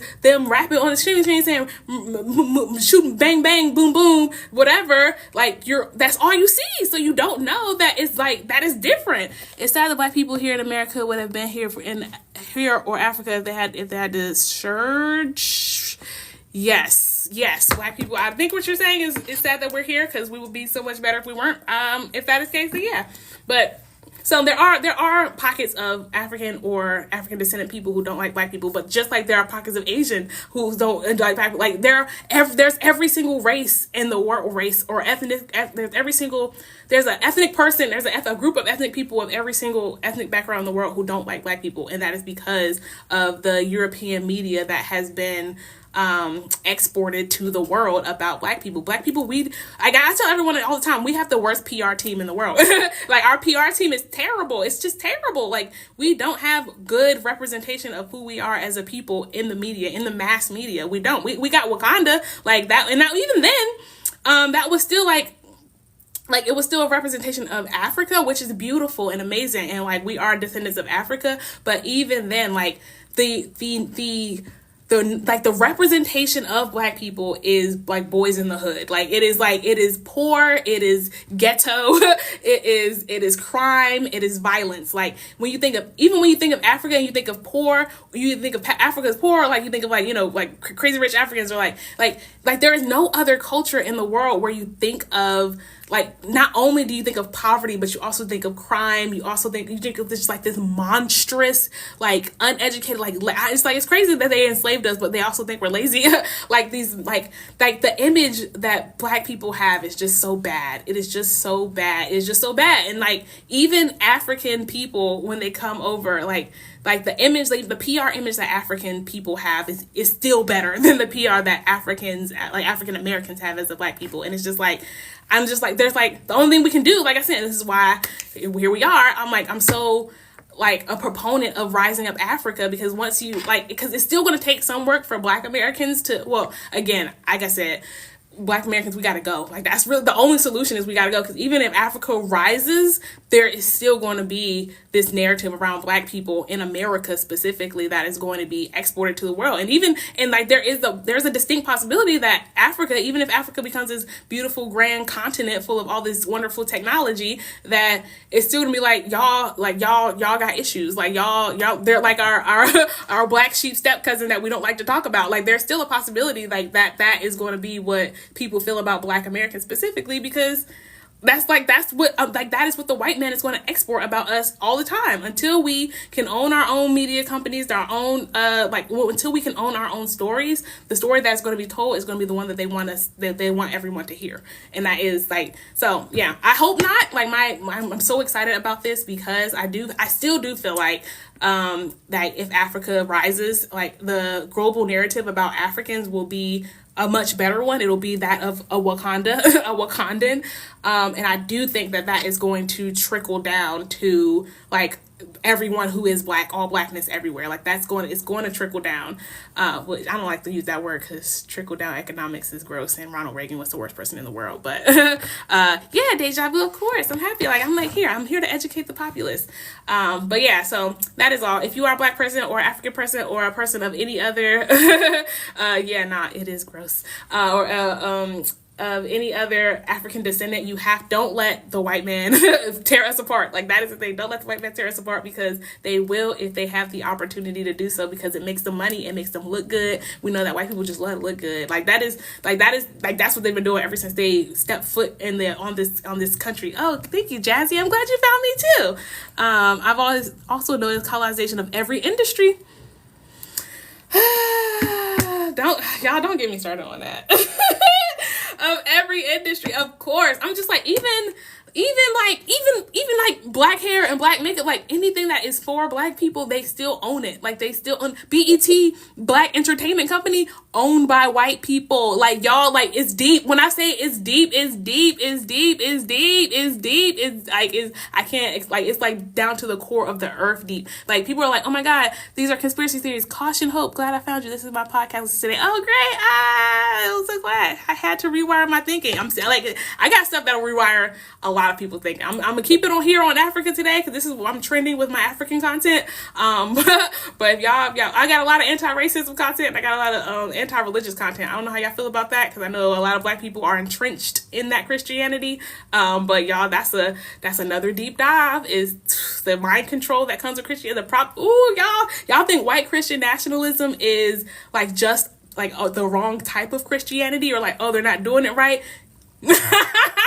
No, man, it is a reflection of what Christianity is, y'all not ready. Y'all are not ready. Y'all not ready for that conversation. The conversation about Christianity and how it's being used to export. I told you at the beginning of this live, I was telling you, white people have learned how to extract value from literally every single thing. The mind, they've separated mind, body, and spirit, and they figured out, how do I use bodies for labor so I can extract value? How do I use minds for labor so that I can create things that will extract value? And then how do I use spirituality or religion, y'all? I said it, to extract value. That is where Christianity comes in, y'all. That's where Christianity comes in. Those churches, all the churches that are in all those poor neighborhoods. Why do all Black poor neighborhoods got churches? But the pastors are rich. Are y'all listening? Y'all think it's an accident? People are like, oh no, they're not doing Christianity right. No, they're doing Christianity exactly right. What was Christopher Columbus's excuse for taking over America? It was his God-given right. What, y'all? I've been scared. I've been getting scared to talk about stuff, because I'm just like, people are going to cancel me. I'm cool in religion unless it's a goddess called, okay. Y'all, the matriarch is rising. Religion is another way. It teaches you not to think. It teaches you not to question. It teaches you to follow directions. It teaches you to don't look deeper. It teaches you to not believe in yourself. It teaches you to pray to God on the outside of you and not the God that's on the inside of you. Y'all, it teaches you to be helpless. It teaches you to wait around. It teaches you to wait for some savior, some quite likely a Caucasian savior to come and save you. Y'all, it teaches you to be docile. It teaches you not to overthrow the government. It teaches you not to overthrow your slave master, because that was in there, was listen to your slave master. It was, they gave Black people the Bible, and they know that indigenous people in general, not even just Black people who are one with nature, people who were raised to understand the environment around them, to understand balance, to understand the masculine and feminine harmony, to understand how the world works, people who had that in their culture, they have this inherent spiritual nature, and we all feel it. We can feel it. And so we figure, we're looking left and right of like, what do I do with this spirituality that I feel? And the white man says, here's Christianity. They say, here you go. Here, do this, read this book. Here, look at this white Jesus. They say, go to this church. And while you're at that church, hey, make sure you give me your 10% of your income into your tithes. Oh, and I know you gave me your tithes, but also here's the offering plate. You know, since you're here, you might as well just give me more of your money. Oh, you said you wanted to use your time to work on your business and uplifting yourself. No. You come to church. You come to church. You come to church on every Sunday, Wednesday too, if you want to do Bible study. You need friends? Here are some other Christian friends for you. That way, you know, no need to talk to people outside of Christianity. Those people, they're of the world.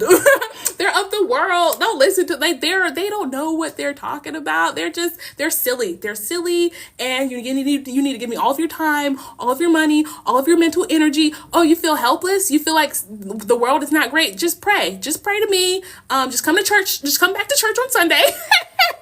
And we'll get it together for you. Oh, things aren't getting better. I'm so sorry. Just pray harder. You're not praying hard enough. That you're not giving me. You're poor. You need to tithe more. That is the solution. Give me more of your money, and it'll come back to you, right? Because God, the more you give, the more God will give you, right? So, and here's the sick and twisted thing is like, so much of what they're saying is like somewhat true. Like when you put out good energy of the world, good energy does come back. Like when you are kind, like kindness, like it does work that way. But the way that the Bible puts it together and serves it up, it's very one-sided and only benefits the church, the Christians, the people who are in power to that church. Like it's just trying to pull you out of reality and into there. So they can control you. Yeah, they literally, y'all, come gather around.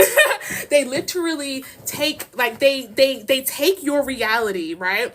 And they fold it into the Bible, and they I don't know how to explain it, but like, I think being being gay is like one of my favorite examples, because it's like when you'll feel something inside of you, right? You'll feel this like intense, compelling truth about yourself or about others or about your surroundings or about something, and then they say, hey, no, look, the Bible says that's wrong, and so now you as a human being you're now literally put at this juxtaposition. You're at this fork in this road of like, do I listen to what I feel inside of my heart, or do I listen to this religion, this Bible, this thing that is around me? And so, and if you have already given yourself to Jesus, and you've given yourself to this community, you now have this choice between, do I follow my heart, or do I leave the community that I've been a part of? And like, that is the most,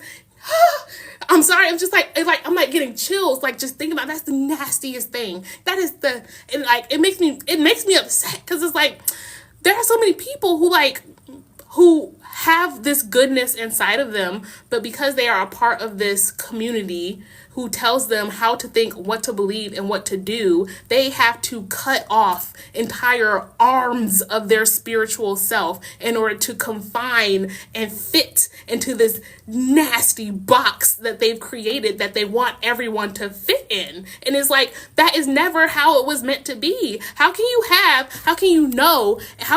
and you know that every single human being on planet Earth is different? We all have different DNA. We all have different life experiences. We all have different fingerprints. We all have different irises in our eyeballs. Like, we have so many things that are different about us. Yes, we have a lot that are the same. Like, we got 2 eyes, 10 fingers, 10 toes, organs and blood. Like, we all have the structure, the makeup of us are the same, but the expression of each and every single one of those same things is different. And so for you to sit here and say that spirituality, the way you express your spirituality, the way you express your spirit, the way that you express the way that God created you has to be like this. And if it's not like this, you're wrong and you're going to be damned to hell and you're going to be expounded from your community and you're going to be hated by the Lord and you're going to be hated by nature and everything about you is wrong. Like, how can you sit there and say that? Like, I'm just like, how can you just, I just how can you, y'all, I need to, it's hot. I'm just like, how can you sit there and tell somebody that what they feel inside their heart about themselves is wrong? Is wrong. Like, it's different if like they feel something negative about themselves. Like, you know, like if they say I hate myself, like, all right, like let's talk about that. Let's figure out why you don't dislike yourself. But if there's something about themselves that they feel and the only reason why they don't like it is because the Bible told them not to, or because you as a pastor told them not to, or because someone external to themselves told them they shouldn't like this thing about themselves, that's the only reason why they don't like it, you're nuts. You're nuts, and you're crazy, and I won't have anything to do with you. And I won't have anything to do with you. And so anyway, so that is I know that was left, but like that's what Christianity has done to Black people in general. Is like told them like you all have to. It's literally their way of trying to make Black people squeeze us into this box of Blackness. And it's like because we truly are a spiritual people and we feel it, but we've been cut off from our roots. We've been cut off from our culture. We've been cut off from the way that we used to practice our African heritage. Oh, Africa is so overrun, and that's my like that. Africa is very overrun with Christianity. Hi, free spiritists. Hey, they don't like us because we are gods. I don't want to say that. I don't want to say that we're God's favorites, but you know, hey, the shoe fits. That's all I'm gonna say.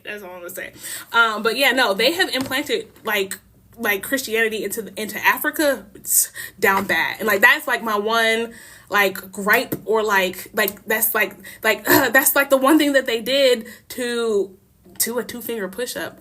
Y'all don't see this one. Some random person just told me to do a 2-finger push-up. 1, 2. Okay.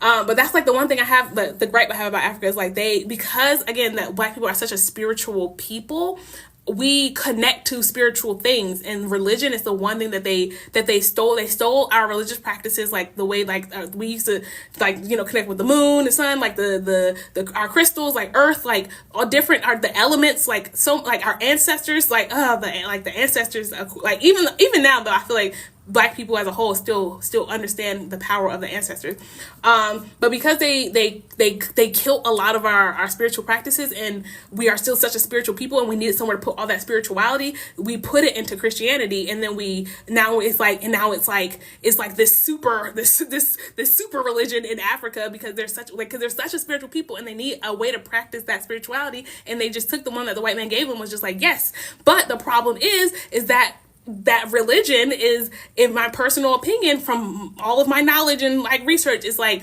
religion was the first it's the first way that they pushed the patriarchy. Like all religion is a way to oppress women. So all of my men, please don't go.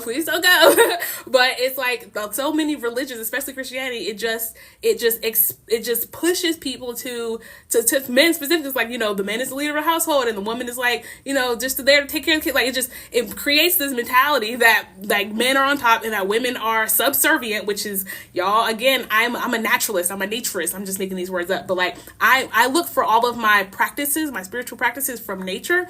And when you look in nature, right, because human beings are nothing but an animal who became aware of itself. Like animals, they have a lower awareness, but that's good, because all they can do is follow their heart. They can't do nothing else but follow their instincts and follow their heart, and it keeps them alive. And it's like they live their life as the animal that they're supposed to be. We lost that. When we became too aware of like things, and like we started communicating all this stuff, we lost our awareness of our instincts, and we started doing other stuff. So anyways, we are an animal of nature. And so look at nature to figure out how to practice things. And when you look at nature and you look at like the male and the female dynamic in a lot of natural settings, a lot of them are the women, the female of the species is in charge. She is in charge of like reproduction, of course, but also like choosing who to reproduce with, right? So like arranged marriages, I get why humans have done that, because I do feel like sometimes your family and your community can pick a better person for you than you can, because people as individuals, women are individuals, are we are easily manipulated by men. And so I can see how arranged marriages are okay, but it's like, I don't know how to explain it, but like we are supposed to be the pickers of the people who we reproduce with, and that is how like nature works. If women are in control of who reproduces with them, that is how natural selection works. Like we are going to pick the fittest man. But it's, I don't know, but the Bible and Christianity has perverted that. It has perverted that to make it so like the man's in charge, the man is making all the decisions. And it's like men don't make good decisions on behalf of society. On behalf of society, like society, no. And the same thing with racism, where white people feel like if black people were in charge, they would just oppress white people. Men feel like if women were in charge, they would just oppress men. It's like, no, we would not oppress men, because again, we are not like that. When women are in charge, I was just looking at the governor, I want to say it was like of Colorado. Oh, what is the truth? When the truth is divine and it's female. The divine feminine, y'all. It's like, but again, I'm a big fan of yin and yang. Like it's balance in all things. Everything in the world exists on a spectrum. Everything exists on a spectrum. There's two ends to every spectrum, and there's always a middle. So I'm not a fan of like, of the oppression of men. It shouldn't be that. Men have a role. Like the sun is the masculine, and the moon and the water are the feminine. Like they exist together in polarity for a reason. They have to work together. And so men think that if women were in charge, we would do the same thing that they do to us, but it's like it would never be that. Like, so I was saying the woman who is the governor, I want to say of Colorado, Nevada, some Midwestern, like lower Midwestern state, she just got free childcare for everyone in the state. Figured out how to figure out the state budget and do all this stuff. Now everyone in that state is going to have free childcare for life. And so it's like when women are in charge, that's what we do. We center children, we center life, we center well-being. Like, because our goal, like the way we evolved, human evolution, women evolved to help push forward the life of the species, of like our young, of like us. And then, but men, the way men have evolved, and rightfully so, they've evolved to like be strong, to protect, to like be on the move, to always be active, to be very like now centered. Men are evolved to be very now centered, which is good. We need someone in the world to think about now, and we need someone in the world to think about the future. You need both of them. If you only think about the now, you get America. America capitalism is like the manifestation of the male mind. It's like, what can I get? How can I get money now? How can I get money now? How can I get money now? I don't care about the future of the environment. I don't care about the future of the population. I don't care about the future of whatever. I just care about money now, in the fastest way possible. But if you put women in charge, we would think about the future. It would kind of suck in the beginning for sure, because we wouldn't be like, it's just like, we would care about making sure like everyone has what they need versus like a few people have what they want right now. Like, does that make sense?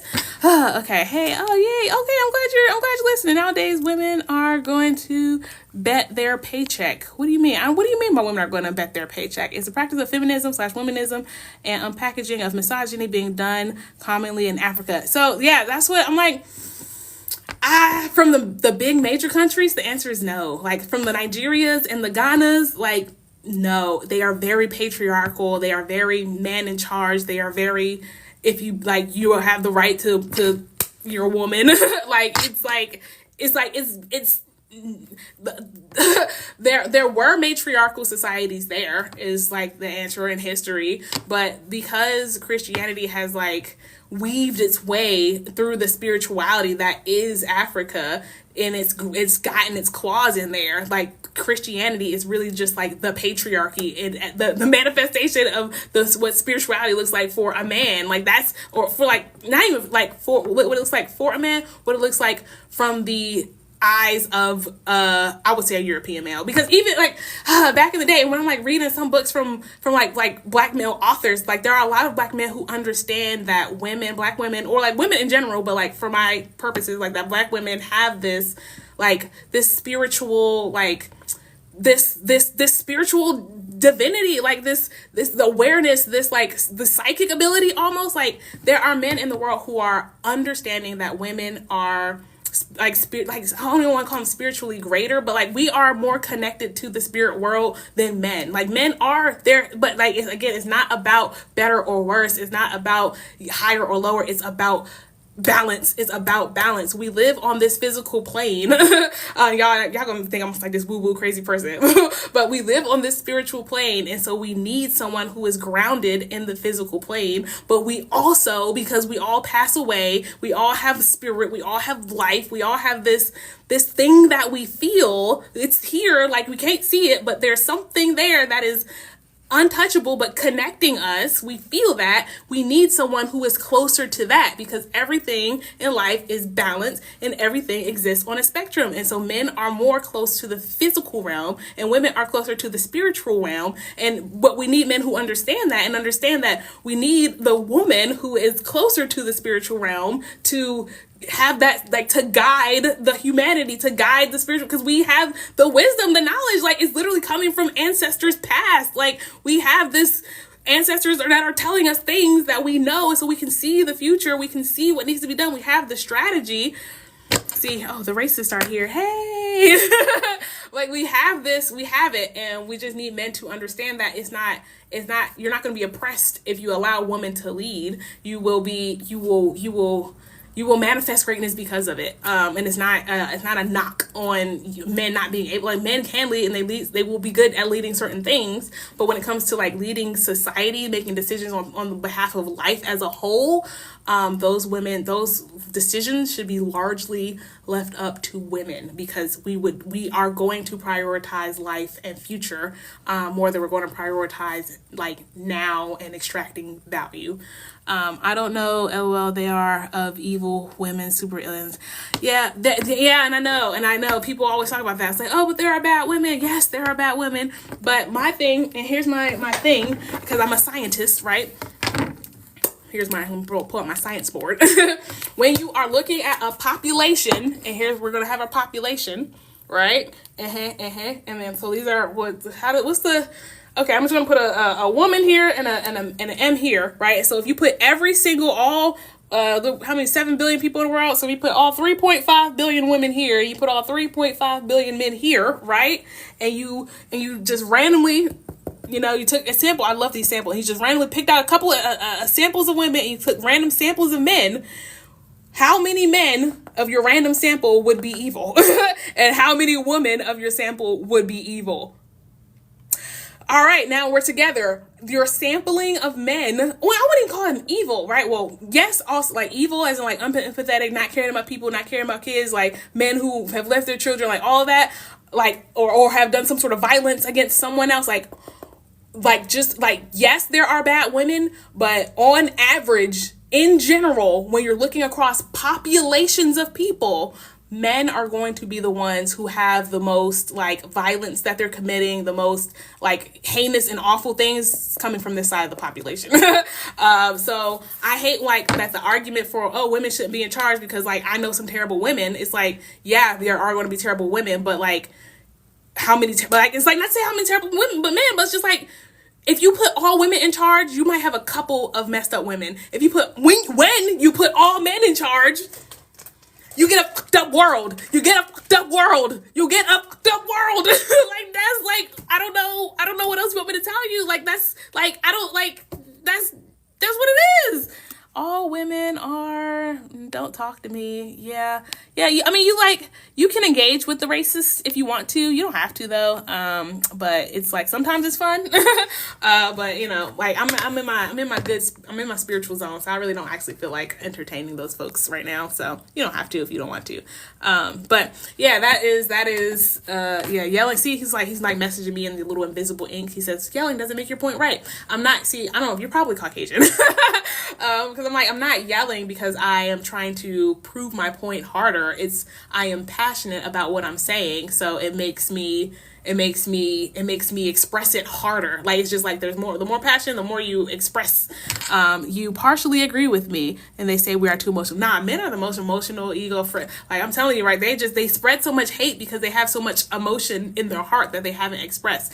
But I would love to know why you partially agree with me. I would love to. Yeah, nah, they're like, y'all. Again, I'm so secure in myself. I would not be able to be on this TikTok live right now. I got acne happening. My hair is not completely done. Like, but if I didn't. Like, my soul is so whole. Like, you can't, it does, like, it's just nothing anyone could say to make me, like, hate I'm too old. I know I don't look very old, but I'm like, I am an older person. I have been through so much life. I've been through so much life. I've been through so much, y'all. Like, there's nothing no one on the internet could tell me to make me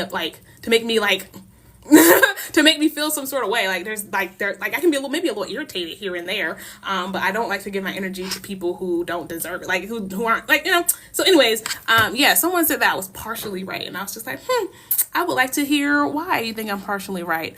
Right, because why are they sitting on live when they've got nothing to do? It's like, right, because first of all, they're helping my views, and their comments are helping my comments, and this is why, like, I let the racists stay, because they help with the engagement. I appreciate their engagement, and I know they're obsessed with Black people because they hate themselves. So it's just like, I'll take your obsession,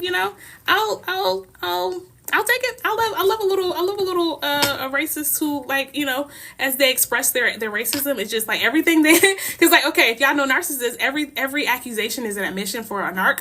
And the same thing is for, like, insecure people. Everything that they point out that they hate about somebody else is either that's something that they actually love but they can't have, or it's something about themselves that they hate but they, like, can't, like, they don't want to say that they hate themselves, so they just point it out on other people. So they, like, talk about my lips. It's either like they love my lips or they hate their own lips. It's like one of the, which is still, like, they love, like, usually that means their lips are thin, and so they don't like their own lips, which means they want thicker lips, which means they still love my lips. So it's like, why are they here if they hate me so much? Just because they love me. It's because they love Black people. Like, racists love Black people. That's all they think about. They think about racists. They think about Black people all day. They just sit around and think about, oh my God, what are Black people doing today? Like, they could be curing cancer, which we already have the cure to cancer, but whatever. Or they could be, like, creating the next flying automobile. Like, they could be doing so much. But the fact that they sit here and try to spread hate is just like, okay, currently making spaghetti in the bathtub. Wish me luck. Good luck. Good luck. Bros, what's going on? Just got here. Yeah. Oh yeah, there's, like, hey Chris, there's this just random racist person in the chat who was just saying random racist things, and so we were talking about how racists are in love with Black people, and that they're so insecure with themselves that they have to go spread hatred so that they can feel better about who they are. That's like the conclusion we've come up with. But Sunny, Earth Goddess, you said in Africa en masse. Could you repeat what you were asking for about that? And is anti-Blackness being unpacked? Is it being unpacked? Oh, like here in this live? Yes, we've been unpacking it for some time now. And we just, the conclusion is white racist propaganda. Oh, hey cousin, hey Markiki. I can't imagine being so miserable. Yeah, no, they hate themselves, and it's just like, again, when you're a really fully secure person, you don't spread hate. It's just like, you literally say, like, how can I help you? Like, do you need a hug? Is there anything I can do to make you feel better? But something else I'm figuring out is that it's just, cognitive dissonance is a real thing. People can't hold two opposing beliefs at one time. And so it's like, it's either they're wrong or the facts are wrong. And a lot of people just choose that the facts are wrong. And, you can't argue with someone who doesn't believe in facts. Is anti-Blackness being unpacked en masse in Africa was my question. Anti-Blackness? So when you say anti-Blackness, do you mean anti-Blackness as in, like, African-American Blackness? Like, why do Africans, like, dislike African-Americans? Or is it, like, colorism? Like, do darker-skinned Africans, like, get treated differently than lighter-skinned Africans? And is that, like, is colorism? Are you talking about, is colorism as a part of anti-Blackness being unpacked? Because those are two different things. And I can touch on both of them. The colorism portion, it's not as prevalent. It's not as prevalent in Africa as it is in the West. Like, that's just, it's not, like, being Black over there is like everyone is Black. So being a lighter Black or a darker Black there's no white person, as that is the white standard. So, like, it's just not as prevalent. So what is it being unpacked? I don't think so, but I don't think it needs to be unpacked because it's not as big of a deep. It's not like when you'll hear people from Africa come to America and be like, whoa. They'll be like, I've never had someone assume that I was dumb because I was black. I've never had someone treat me poorly because I was black. Like, they don't have those issues. So it's like not to say like not at all completely, especially in some places like South Africa, anywhere where there are white people, right? Because white people are in South Africa. They've colonized South Africa and tried to say we were here first, which is nuts. There's Nelson Mandela, like Trevor Noah, like there's the colored people, and then there's mixed people. Well, they don't have mixed. They have white people, they have colored people, and then they have black people. Like, there's a lot of racism in South Africa specifically. But is that prevalent throughout the rest of Africa? Not really. But anti-Blackness, like anti-African Americanness, if you will, like, is that being unpacked?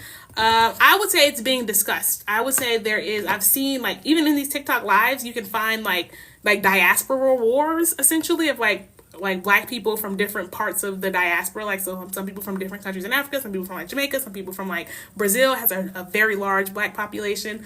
They'll be on those TikTok lives talking about like, what is the problems between us? Why is it that we don't like to talk? Why is it that, some black people, like why black people in Africa may think they're above black people in Haiti or black people in Brazil? That is being discussed. That's being discussed. Where will we, hopefully we'll get to a place where it's just like, we all come from the motherland, let's, stand together. But that's a conversation that is being happening. I just don't understand how Africans have slurs for American blacks. Like, yeah, okay. So yeah, that's what I'm saying. Like that sort of anti-blackness, like African versus African American blackness, it is. But it's because of propaganda. Like, they get the same media we get. They get there's a lot of basketball teams in Africa because they see a lot of black people in America, like, playing basketball. Like, they see them playing football. They see us in the hood. They see us doing gang violence. Like, they see what the media captures of black people and then exports to the rest of the world. So it's not just Africa. Like, Asia has the same thing. Like, Asia, it's so sad. In Asia, they had their own colorism going on, before European influence. So it's like, it's kind of like a double cake over there. But like in Asia, like, there was I forgot what movie it was. I think it might have been Star Wars, whichever the one is, the one with the little Chewbacca. But when they were creating the billboard for that movie in America, like, the one black character, he was like, he was there. He was in the billboard, and then Chewbacca was a little bit smaller, and then the main character was like the white guy, and he was like front and center. But when they made that for the Chinese audience, they literally made the black guy super small and put him in the back. They put Chewbacca, like, even though he's still brown, but he's an animal, and they made him bigger, and then they made the white guy super big, and then, like, I think there was a black woman maybe, they made her smaller. So it's like they, like, I don't know, it's like there's there's racism and colorism all over the world, and because people aren't aware of it, it is something that they use for profit. They use that psychological bias that people have in order to extract value. Like, it's gross. But that's why they have insults in Africa. It's because, like, here's the problem. Everyone who feels like they are in a bad position, they feel better whenever they can point out someone who's in a worse position. And white people have been capitalizing on that fact for centuries. And so as long as you have, like, as long as you're a white person, if you're a white woman, right? You may feel like you don't got it great, but there's always, a person of color who you can be mad at. If you are an Asian, right, you may not have it as good as white people, but you're going to be like, I got it better than those Hispanics. And then you look at the Hispanic people and it's just like, they don't have it great. They're called immigrants and things like that, but they still feel like they are better than black people. Like, that is like, and then you can have African immigrants come over and they are not in a great place, but they feel like there are people who are beneath them or below them, and then they will call akatas. Like, they're like, yeah, but those people, like, that is like, and all of that is a part of patriarchy, capitalism, classism, and racism. Like, it's like this the hierarchy. As long as there is a hierarchy, there is someone above and there is someone below. And when we that only happens whenever you create these these classes. But if we can dismantle that and have everyone be on the same playing field and have everyone have the same equal amounts of resources and like everyone have their needs fulfilled, when everyone feels whole, then we get back to what we were just talking about, is if you feel whole, you don't feel the need to disparage and insult and make other people feel bad about themselves. Like, that only happens when people are lacking. When you have lack inside of you, you spread that lack. You spread that hatred from within, that hole that you feel, you will spread it to other people because you don't know any better, because that's all you have inside of you. But when you give people what they need and you make them feel fulfilled, you make them feel spiritually and mentally and physically whole, then all of that hatred, it goes away. It goes away. Like, when you are happy, healthy, and whole, you don't spread hate. That's that. And the only time you come into conflict with someone else is like if they are literally threatening your being. Like, that's the only time people, when you have everything you need, the only time you fight is if there is someone threatening you. And it's just like, okay, so that is that. I wonder if thanks Asia for following. That's so nice. Thanks. This is good stuff. Thanks, Markiki, cousin friend. I wonder if it's noticed in South Africa as it is in Europe, in European African. I wonder if it's noticed in South Africa as there are European Africans. What do you mean by that? What is noticed? I just don't understand how Africans have slurs. Okay, yes. Oh yeah, honey, if you could explain that, that would be great. Oh, it's the non-Black continents that need to unpack colorism the most. Oh, for sure. For sure. You know, I don't know if you were around when the whole thing happened with the Dominicans and all the Dominicans were like, I'm not Black, I'm Dominican, and all the Black people were like, huh? Just like, y'all sit here, y'all got dark skin, curly hair, but because y'all were colonized by the Spanish instead of the Europeans, you feel like you're not Black. You were kidnapped from West Africa, brought to Haiti, brought to the Dominican. I mean, there were native Haitians, there were native, like, every island had people on it before the Europeans colonized or conquered it or dominated or whatever. But yeah, you were a Black person. If you're not native to that land, you were a person who was kidnapped during the transatlantic slave trade, and you were enslaved and put on that island, and then you might have culture mixed. And in Dominican specifically, like, I don't know how much you guys know about Haiti and Dominican, and I only know as much as I know because my husband is half Dominican and I talk to his mom a lot. But the island of Haiti and Dominicana is like, looks like this, and it's kind of like basically split in half, and the French colonized one side, and then the Spanish colonized the other side, and this side became the Dominican Republic, and this side became Haiti. But what the French did is they just put all their slaves here, and then they just like forced them to work, like, and then they were doing sugar cane, which is one of the hardest things to harvest. And so, long story short, is like they were people, the enslaved people were not doing well. They were, passing out and not getting back up. And so if you heard about the Haitian Revolution, which was the first successful revolution of enslaved people to throw out their enslavers, and then that's also why then the French got mad and were just like, oh, you guys owe us money because you took away all of our profits that we were using when we were enslaving you. And that's how Haiti became in debt, and they were paying back the French for all the way up until recently, within, I don't know if it was like the 50s, 60s, 70s, or 80s, or 90s, but they just finished paying off their debt from throwing out Haiti, like within the last 50 years. And that's why Haiti is so poor. It's because they've been giving literally every single dollar that they make to the French, and the French really owes them their money back. Anyway, so that's that. But in the Dominican Republic, instead of doing that, what they did was they actually created little like Spanish colonies. And they had like places where they like did the labor, like, so let's say it's labor land, but then they would have like houses here, and like they had like airports, and they put like schools, and like they were importing Spanish culture here. And so whenever the people who were enslaved / the natives were like, hey, Spanish, can you go? Can we not do this anymore? There was more of a sure, fine, that's whatever, it's cool. And then like it was kind of more of a handshaking goodbye, and they left the Dominican Republic, this side, with like all of this infrastructure that was already there. And then they were like really mixing cultures with the people and the Spanish, versus over Haiti. It was just the enslaved Africans who were on this land, and with a couple of like, white overseers. And so because of that, Haiti is now, Dominican Republic is now in a much better place than Haiti. They've got, everyone loves to go vacation in DR. I'm going to DR for vacation. I'm going to Punta Cana.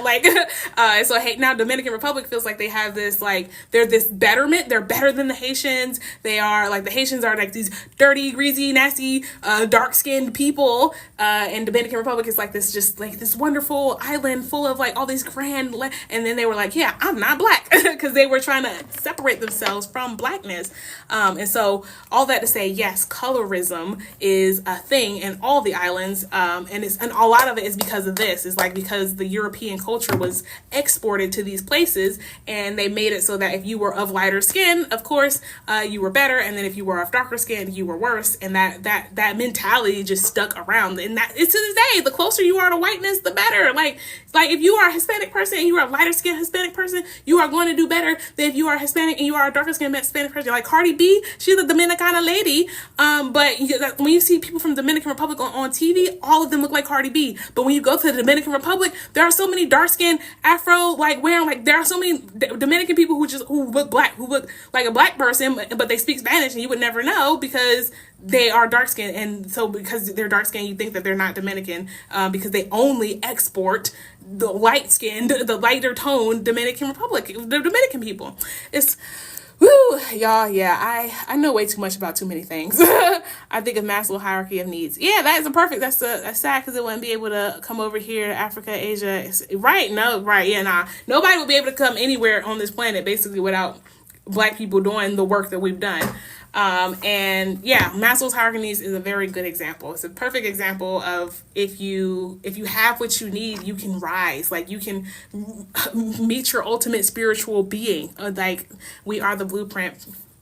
Period.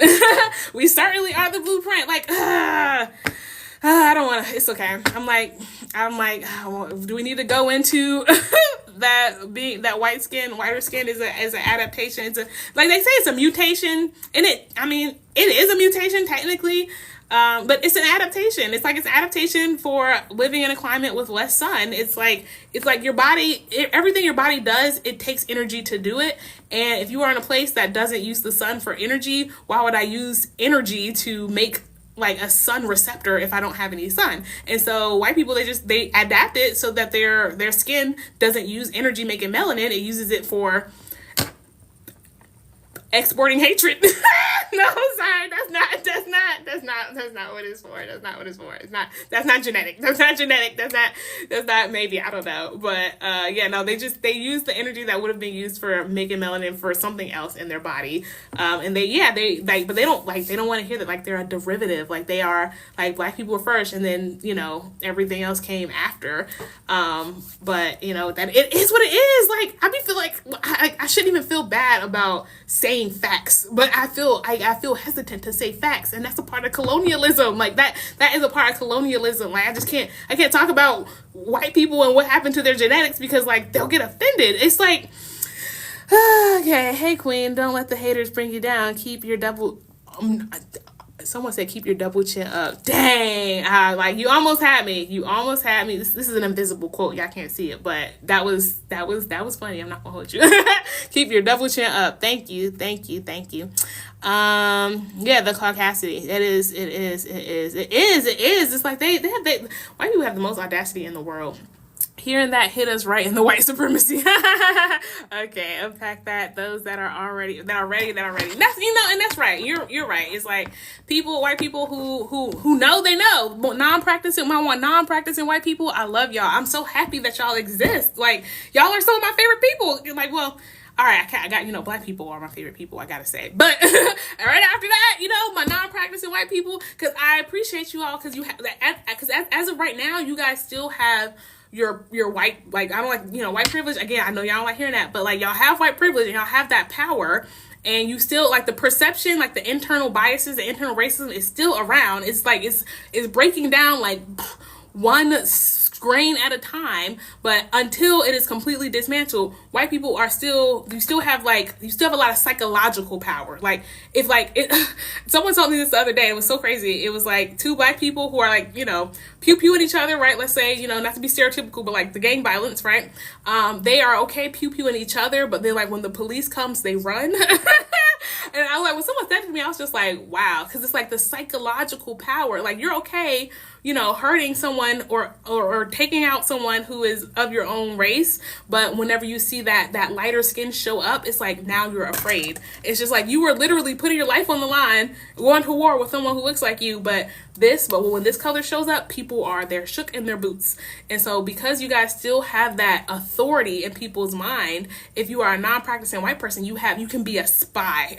You can be a spy to like go into these spaces and dismantle things from the inside out. You have the power to like go to rise up in government. People are so much more quicker to vote for a white man or a white woman and vote them into power because they're white, and like, oh, if you're white, then I can trust you. Like, I can trust you. Like, I just like, which is nuts in my personal opinion. Like, I can trust some, but for the most part, we'll put in there. You guys have power. But the trust part, I just heard from, it was another TikToker who was telling a story about how she had, she was talking to a mentor of hers who was this VP, this white man of a Fortune 100 company. And, she was telling the world how he told her, if you want to get close to this other person, you have to like just to talk to her about God. And she was like, I'm not Christian. I don't like God. And then the white VP was like, so he was like, if you want to like be on her team and get close to her, just talk to her about God and like pretend you care. And that's that. That is what like that is like that's the trick of white people. Like, that's what I've learned being in corporate America. They rise to the top from lying, scheming, pretending, and they're just like the best actors in the world. They are the best actors in the world. And I was failing in corporate America because I was showing up being myself.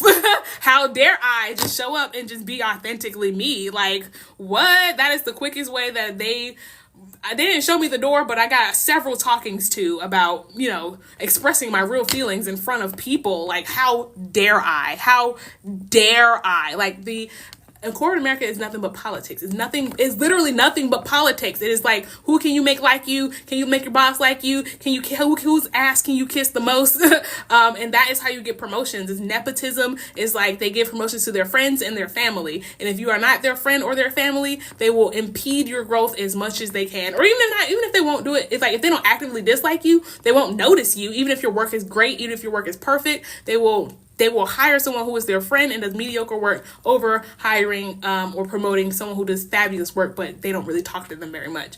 So corporate America is nothing but politics, and that's how you rise to power. And white people are excellent at it, and that's how white people have risen to power. And so, all that to say, if you are a non-practicing white person, you have this inherent power because they're gonna see white people first, and because that's like already they have this like relation to them. Like, all right, so pin there. And that reminds me of this she was a Latina girl, and she was talking about how she had, black hair, and then it was like, okay, like she was white passing, but like people were like, it's like, like they didn't, white people when they were around her, they treated her like she was white, but it was like, but she said the moment she dyed her hair full blonde, the way that racists came up to her and they were like, oh my God, you're so beautiful. Or like if she was in the back of an Uber and she would be driving, like, and there was a racist Uber driver, they would literally just start talking like, yeah, these dang inners, or these dang, the whatever racial slur you want to put here, they would just open up to her because they thought she was a fully white woman because she had this fully blonde hair. And so like, there is a lot of like, racists who are around, and first of all, they cover themselves up very, very well, but they don't expose themselves. Like, there's no amount of friendliness or like kindness or like pretending that I can do to make a racist or a partly racist person like me or believe in me or trust me or give me their vote. But my non-practicing white people, and here we're back, and my pen, take that pen back out. You guys have this opportunity to rise to power and then do good, and then make real changes, and then like do things that will that will create a better tomorrow for everyone. And so that's why I'm just like, I'm like, white people, you like non-practicing white people, the future of America, not everywhere, because Africa is fine on our own. Don't mess with Africa. But America, if you want America to not fall to shambles and crumble, you have to play the game. You have to play the game, pretend you're an awful, evil person, shake hands and bump elbows with the trumpets of the world and the Pat Bondis of the world. And then, well, actually, I was going to say, and then, like, you know, you figure it out, but like, that's a cult now. It's kind of late. I'm not gonna lie. It's kind of late. You can't, like, because once it's a cult, like, it's different when it's like just, it's like loose politics and there's like gentle white supremacy over it all, but there's all that plausible deniability there. And so it's just like, you can pretend to be racist a little bit and get into power, but then like pretend not to be. And then it's like, no one can really call you out on your shiftiness because like the reason why they liked you, if it was racism, they can't say that. And if they didn't like you and then they found out like you are kind of racist, like there's a lot of plausible deniability with those politics. But now the plausible deniability is only for the camera screens in those back rooms with Trumps and the Bondis and the Vances and the Peters and the Teals. They are spilling their guts. They know exactly who they are and what they're about and what they're trying to do. And there's no amount of faking that you can do to get them to turn their selves around. Because you can get into that place of power, which is what the Republican Party has done. And the moment you try to turn on them, Charlie, you will be seeing the other side. So actually, it's a little too late. Sorry for my non-practicing white people to try to, you know, slither your way into power and then try to flip it on its head. America's going down, and that's that. And then Trump is going to take all the money he can while he's president. He's going to grift as much as possible. And then he's going to watch it burn from his yacht as he sails away. As he sails away with his millions of dollars, he's going to watch America burn down in flames. So all I can do is tell you guys to pack your bags as fast as you can and, you know, get out of here. Let me look at these. What are people saying? Who did this? Is this a white passing person? Who did? Oh yeah, the story about the woman who dyed her hair blonde and started having all white supremacists approach her and talk to her. Yeah, that was. She was a white passing. I want to say she was a Latina. Was she Latina? She might have been a white girl. She might have just been a white girl who like had brunette hair but like kind of like slightly like she was like on this line of like, could she be Latina? Could she be white? We don't know. But once you dye your hair blonde, I have a video on this and I'm gonna post it in a little bit. But like I feel like when you dye your hair blonde as a white woman, that is a calling signal. That is a calling card. Like that is a calling card to say I am white. I love whiteness. I stand for whiteness. Like when you look at all the white supremacist babes. Like Kirk's wife, blonde. Like when you really look, y'all, at white supremacists and their wives, every single one of them are some type of blonde. And we know that natural blonde only occurs in 2% of the population. So it's like all of these white women are going to have their hair bleach blonde because they know that is a calling signal for whiteness. Like if you let your hair get too dark, you're not playing the game. We don't know you. We don't believe you. You are not dedicated to the cause, because if you were, you would understand that blonde is beauty and beauty is blonde, and you would be blonde because that's what we see as beautiful. And if you don't see that as beautiful and you see something else as beautiful, you are not a part of the cult. Like look at them, y'all. Every single one of them. It's like it's either from bleach platinum blonde all the way to like a light brown, like soft blonde, but like they do not have dark hair. Like some of them might be like brunette, there are a couple brunettes sprinkled in essentially. But when you are in the cult of MAGA or the Republican cult, or you are a white supremacist, your hair, if you are a woman, it better be blonde. And if it's not, get out of here. Like that is like, and so I'm just like, so people who are not in the cult, if you dye your hair blonde and you feel this need to keep your hair blonde, like you're playing the game. You don't know it. And that's the thing. That makes me so mad about, again, white people not knowing that they're racist when they dye their hair blonde and they just feel like that they look better as a blonde person, that you don't understand it. But that is racism in your heart telling you that you should be able to see your hair as it grows out of your hair, and think you are beautiful. The fact that you think that you look better with the hair that is dyed a different color than the hair that God gave you, All right, that's why they fetishize and hate redheads. Oh, for sure, because like they know that redheads they're white people, but they know it's a little different. It's a little a little spicy. This is why we love redheads, because like they have a little bit of extra. They have a little bit of difference in them. That is beautiful. Like it's a little bit of diversity, and we know that they don't like diversity. They like standardization. They like this is the box, and you better fit in it. And if you don't fit in the box, you gotta go. Like I don't know what that's. I really don't know what that is about. What is it? If there's a non-practicing white person in here that can explain to me, why is it that white people want all white people to look the same? Why do they want all people to look the same? Like, why are white people afraid of diversity, of different hair colors, of different hair textures, of different skin colors, different eye colors, different like nose shapes, like different lip thicknesses? Like, what is it about differences that is so scary to white people? I don't like, that's a true question. Like I just like I'm talking about from like a fundamental level, not even just like, oh, I grew up in some place and like I don't know, it's like not from a sociological level of behavior like manipulation, but like from a genetic evolutionary standpoint. What I mean, just like I guess if people don't look like you, then they don't do the same practices as you, and so they might be a threat to you. Like I get it. They had states ban us from having closed door churches for a very long time. What's a closed door church? That's interesting. Untalented, all the marginalized groups. Also, yes, a religion that informs the cult. Untalented. The untalented are all the. Okay, wait. I can read. Untalented, all the marginalized groups. Yes.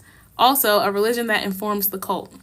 I don't know. I think I'm missing something there because marginalized groups are not untalented. TBH, you all have to build churches. That's how so many of them are getting around taxes. Yes. Okay. All right. So that was a response. All right. My bad. I recently went to the Black History Museum in DC. Now I see why they're trying to erase it. Danny, you get it. Yeah, no, that's why they are certainly trying to erase all of Black history, because it's embarrassing. They're embarrassed of what they've done in the past. I wouldn't even say that they're embarrassed. That's the thing. Because they know what they did, and they're just like, oh, it happened a long time. They try to minimize it and dismiss it and brush it under the rug. I would say they're not embarrassed. I would say they're trying to do it again, and they don't want people to be hip to the game. Like that's my personal theory. Is like they're trying to ban all of Black history and all of history of enslavement, because if people knew what happened, then they would be able to much more easily clock it happening again. That's why people they don't want to know about the Costo Hollow because people can pick up the patterns and that's why I heard they trying to get rid of all autistic people, because autistic people love patterns. Although they love patterns and pattern recognition, and they don't want people to be able to pick up on the patterns. Although I was gonna say, I don't know, as an ADHD person, I'm like, my pattern recognition is fire. And I'm like, I know some autistic people, and I'm gonna go with both autistic people and ADHD people have excellent pattern recognition, and they want to get rid of us because and then we're also really bad at faking. Like we are not neurodivergent people. We are so bad at pretending, which is again why I didn't do well and I don't do well in corporate America, because all of corporate America is faking this funk of pretending you're happy and pretending like you love your job and pretending like everything is honky dory and daisies, and pretending like you like these people that you can hate. And neurodivergent people are not good at it, especially neurodivergent people of color. Like we were not raised in the same white political environment. We didn't y'all. It took me so long to learn white politics in corporate America, and really, I would say I'm still learning them. I'm figuring them out. I've got a good grasp of them at this point, but I have so much corporate America trauma because I was just being myself. And they didn't want that, and they don't like the truth. They don't I used to work, y'all, a lot of my content used to be about insurance, because I used to work for a health insurance company. And they don't they want you to pretend I don't know if they want you to pretend or if they truly don't see the problems with putting capitalism over healthcare. I feel like a lot of them are just when you're in it for so long and you rise up the ranks and your job is to extract as much profit as possible, and you're just doing what you can to extract profit because that's your job, you don't really realize that once you're at the top of this profit extractor that the decisions you're making are hurting and harming millions and thousands of people at the bottom. Like I got pretty high, and it's like, I don't know, like, it's like there is a dichotomy there. There's a dichotomy. Like I was a consultant for a lot of for health plans and health companies, and it was my job to give them advice on how to make more money, and I brought my conscience to work a lot. And so I would try to advise stuff on, like, like value-based care, of like, how can we make a system that profits on people getting better. Like that was like my thing. I was really trying to push, how can we make profits like how do we make making healthcare, how do we make making people healthy profitable? Like that was my thing. But the way that the structures of our healthcare system are set up, it is this set up on a capitalist system. And so the goal at the end of the day is always going to be make money. How can I make the most money? And how you make the most money is going to be getting more customers. And if those customers are coming for healthcare or a new hair box dye, like you want people to keep coming back. And so I've seen a lot of things. I've seen a lot of things, because the way you make money is to keep people sick, and that is sad. And there are ways to incentivize making people healthy, but as a health plan who has to pay for that, like you have to pay for people to get health care, it's almost impossible to figure out a way to like, for a health plan, as someone who has to pay for health care, they're like making people, y'all, it's so much. It's so much. I'm like, making people healthy, it would sound like it's a good idea because I pay less as a health plan if people are healthy, but people don't think about the fact that if you switch health plans, right? If you paid for someone to have preventative care, let's say I paid for you to stay healthy, and then you switch health plans, I just paid for you to be healthy on someone else's dime. Like, does that make sense? Like, if I'm a health plan and I make sure you're healthy as a person, and then you leave my health plan, now you're healthy and someone else is saving money because they don't have to pay for your health care because you're healthy, but I had to pay for your preventative care. So do you know what that incentivizes me to do as a health plan? I'm not paying for shit. I'm not paying for shit. I don't care about your preventative care because you're going to leave. You're going to leave me and you're going to take my profits with you. So no, you don't get preventative care. And no, I'm not paying if you get sick because I don't feel like paying for that either because I want to keep my profits in my pocket. Like that was my job. So I was trying to figure out systems that, like, if I keep these people healthy, like how can I keep that profit? But it's no way to keep profit if people leave your health plan, and their jobs are connected to their health plans, and people change jobs all the time. So it's just like, as a health plan, health plans are evil because they're not incentivized to be not evil. Like that, and that's the government's fault because the government has connected health plans to people's health care. Like how we need to detach that. Like, y'all, it's like, it's so deep. It's so deep. It's so deep. I'm gonna lose my mind. What is this? Site might be homie. Like, okay. We need to get an app to text. Okay, y'all aren't even talking to me. Great. A handful of people on TikTok have start a cult. We need to start a cult. Also, we need to prioritize protecting our data as a church, and it should be women-led. Ooh, this is great. I wasn't looking at the comments, but I like these comments. Bree, help us start a group. We could all build churches across the U.S. and use the funds to move. No shade, but y'all have free healthcare in America. Don't y'all have free healthcare in America? What's a health plan? Eugene, sorry to call you out, but no, we do not have free healthcare in America. I pay like $12,000 a year for my healthcare, at least. No, our healthcare is tied to our jobs, and okay. All right, again, I was a health plan researcher for years, so I know too much about healthcare. But we have several types of health plans here in America. And I'll get back to that church group in a second, Untalented. Give me a second. But let me explain healthcare to this person really quick. Because a lot of Americans don't even know how health plans work. But for the most part, most people in America get their health care from their jobs. Our jobs are, I wouldn't even say, they're not even legally, they don't legally have, no, our jobs do not legally have to give us health plans, but they are incentivized to give us health plans because a lot of people work, and like that's like, it's become it originally started as something that jobs were doing as a recruitment tool. Like, I will give you health care, I'll pay for your health plan, I'll pay for your health care if you come work for me, when they needed people to work. And then it slowly became like the expectation that jobs gave people health care if you worked for them. And so like now it's like this like, it just became this incentive like that that it became an expectation. So you get healthcare from your job. But you still have to pay for that healthcare out of your paycheck. Your job will take money out of your paycheck every month and give it to a health plan, and they will also take some money from their own like employee benefit budget, and then they give it to the health plan, and then the health plan will give you health care. But that health plan that they give you, you still have to, you're paying your job for it. But then whenever you actually go to use that health plan and say like, here, doctor, here's my health insurance, the doctor will bill the health plan. And then depending on what health plan you have, the health plan will be like, okay, I'm gonna pay for X, Y, and Z, but you have to pay for A, B, and C. And so you'll still get a bill in the mail. And a lot of times it's a big, fat, ugly bill, because hospitals, and again, I worked with hospitals too, hospitals have to charge a ridiculous amount of money to the health plan, because the health plan always, they choose to pay like only some of that bill. And so the hospitals, the amount of money it takes them to actually like do a service is actually not as high as what they charge you, but they have to charge you a lot because they know that the health plan is not going to pay the whole bill. So if they charge you what it actually costs, they're going to actually not be able to get enough money back to actually pay for that bill. So that is the majority of people's health plan, is they pay their employer pays for it / they pay for it, but then they still have to pay money because the health plan still does, like the health plan is getting money, but they still don't want to pay for all of it. If you are low income and you don't have a job, the state will give you Medicaid if you are a woman or child. If you're a man, like depending on the state you live in, you might get health care from the state, you might not. Depends if you're really a red state or a blue state. That's not true either. Okay, it doesn't matter. Depending on what state you live in, if you're poor, the state will pay for you to have health insurance. And that's that. Like, it's just like, it depends on what state. If you're poor, you might or might not have health care depending on where you live in the United States.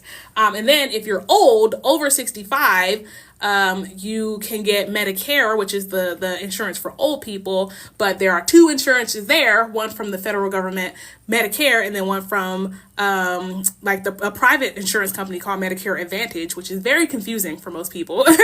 But the private insurance, you don't have to pay monthly, and so a lot of old people who don't have jobs anymore, they'll get that Medicare Advantage, but what they don't realize is that that's coming from a private company and not from the government. And so whenever they go to use their health insurance as an old person who's usually sick and chronically ill, that private health insurance has the right to deny you care, and they will keep the money that the federal government is paying them, but they won't treat you for the illness that you have. It's disgusting. And then we have old people passing away because their health insurance won't fucking pay for their health care.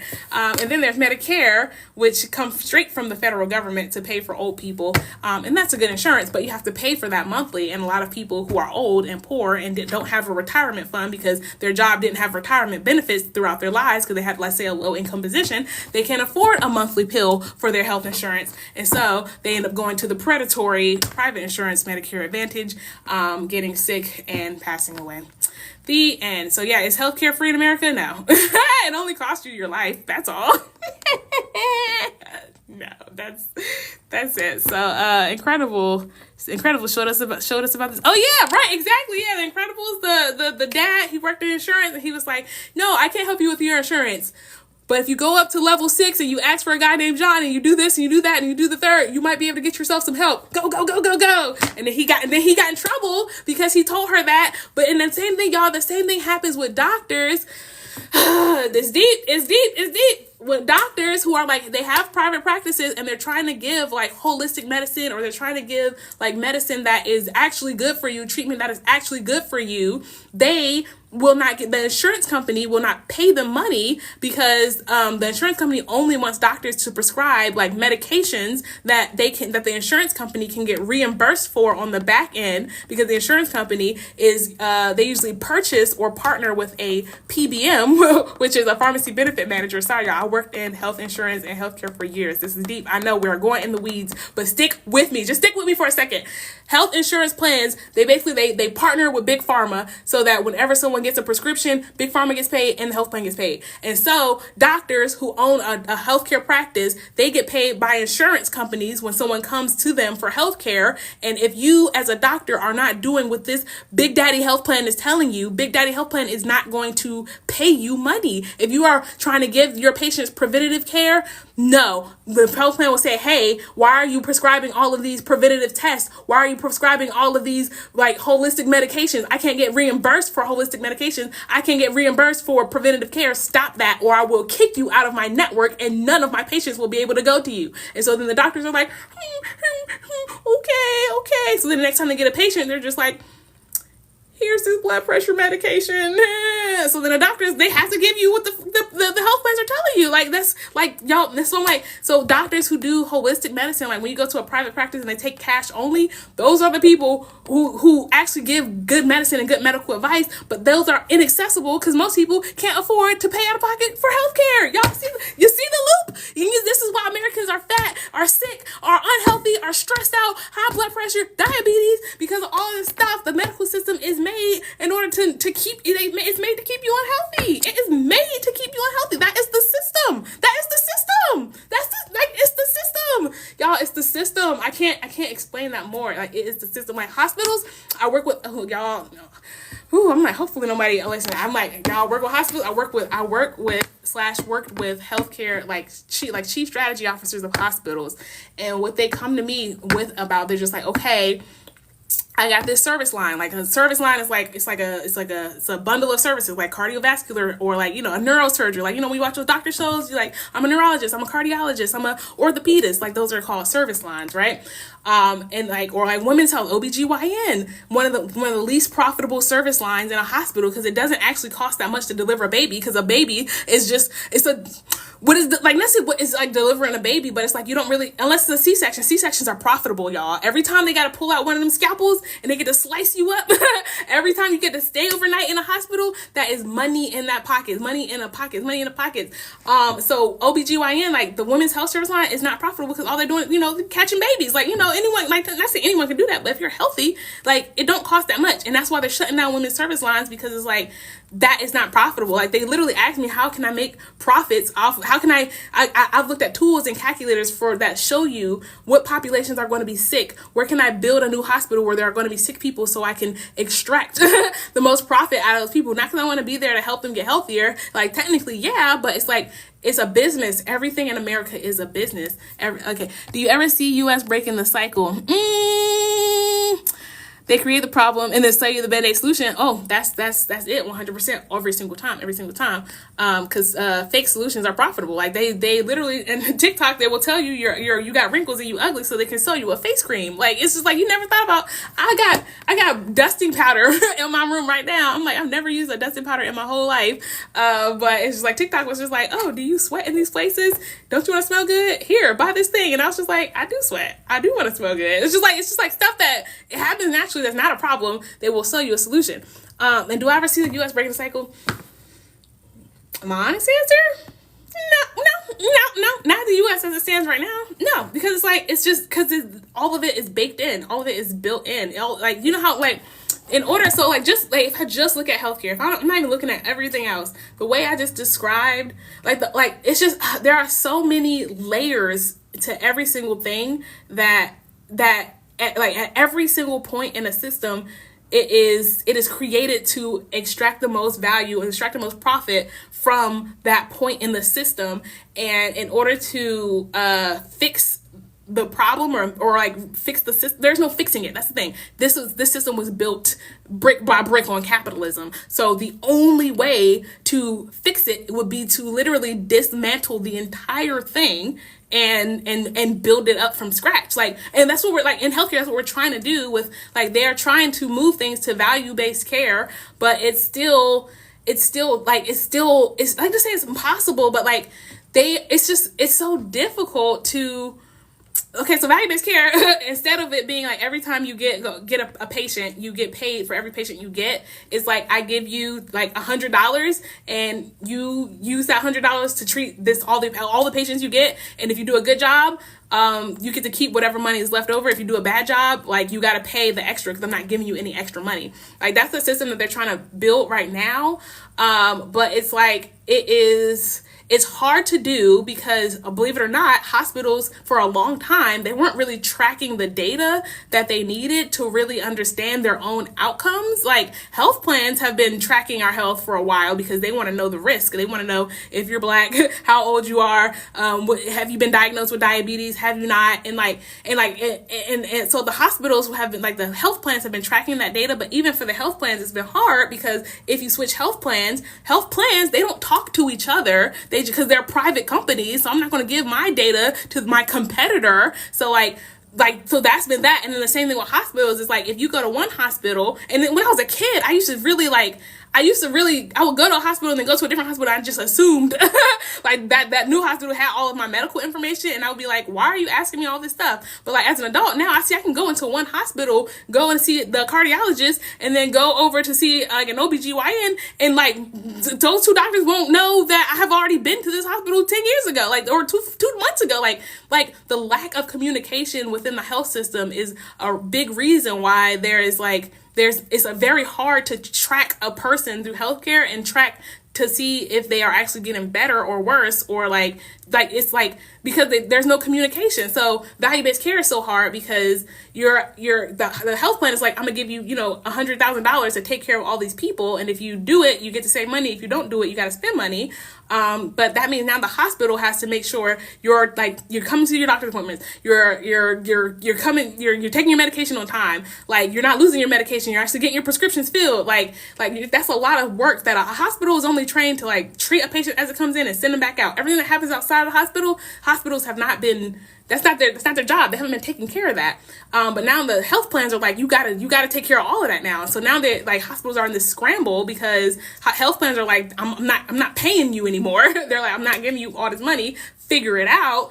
But but the thing is like, they're only doing that with like some patients or like some populations or like some service lines. And so now you have a hospital who's like, some of their health care is like value-based care and trying to like actually make these people better. But then they also still have like cardiac service lines, oncology service line, treating cancer, all these other things where it's still per dollar per patient. And so like now they're like half of my population I'm like trying to make better, the other half of my population, if they get sick, good, because then I get more money. And so now hospitals literally are dealing with two systems that they're trying to figure out, and then one system is extremely hard and complex, and it has a lot of things that are out of their control, and then the other system is very easy and simple, but it's very expensive and it doesn't help the population that they're trying to serve. And then they got this health plan who's telling them all kinds of crazy stuff, and then and then, like, if they don't build up their data systems to actually track the outcomes the way they're supposed to, then they're at the mercy of the health plan who's like, yeah, I tracked your outcomes and here is what I found. And guess what? That's what the health system is going to say. The health system is going to say every time, sorry, you didn't miss your mark. You owe us money. Sorry, you didn't miss your mark. You owe us money. Sorry, you didn't miss your mark. You owe us money. And so hospitals, so then it's just like, am I better off just doing this fee for service, like doing this per patient per dollar? Or do I now build an entire new data platform to monitor and track, and then the care coordination to make sure everyone is doing what they're supposed to do, and making sure I got now community outreach to make sure they're like going into the community and able to get the prescription. Like hospitals are having to do so much to try to keep their populations healthy because there are so many factors that go into someone's health, and they're trying to cover it all, but hospitals are not built to do that. And so people are like, hospitals are evil, they're money hungry, da, da, da. Like, yeah, they are, but it's like also they do want to make people better, but hospitals are also just like not incentivized to make people healthier. Like they are, but like also not really. Like it's like they're incentivized to treat people, and treating people can make them healthier, but they're also not very incentivized to prevent illness. That's the thing. Hospitals are not necessarily incentivized. Nobody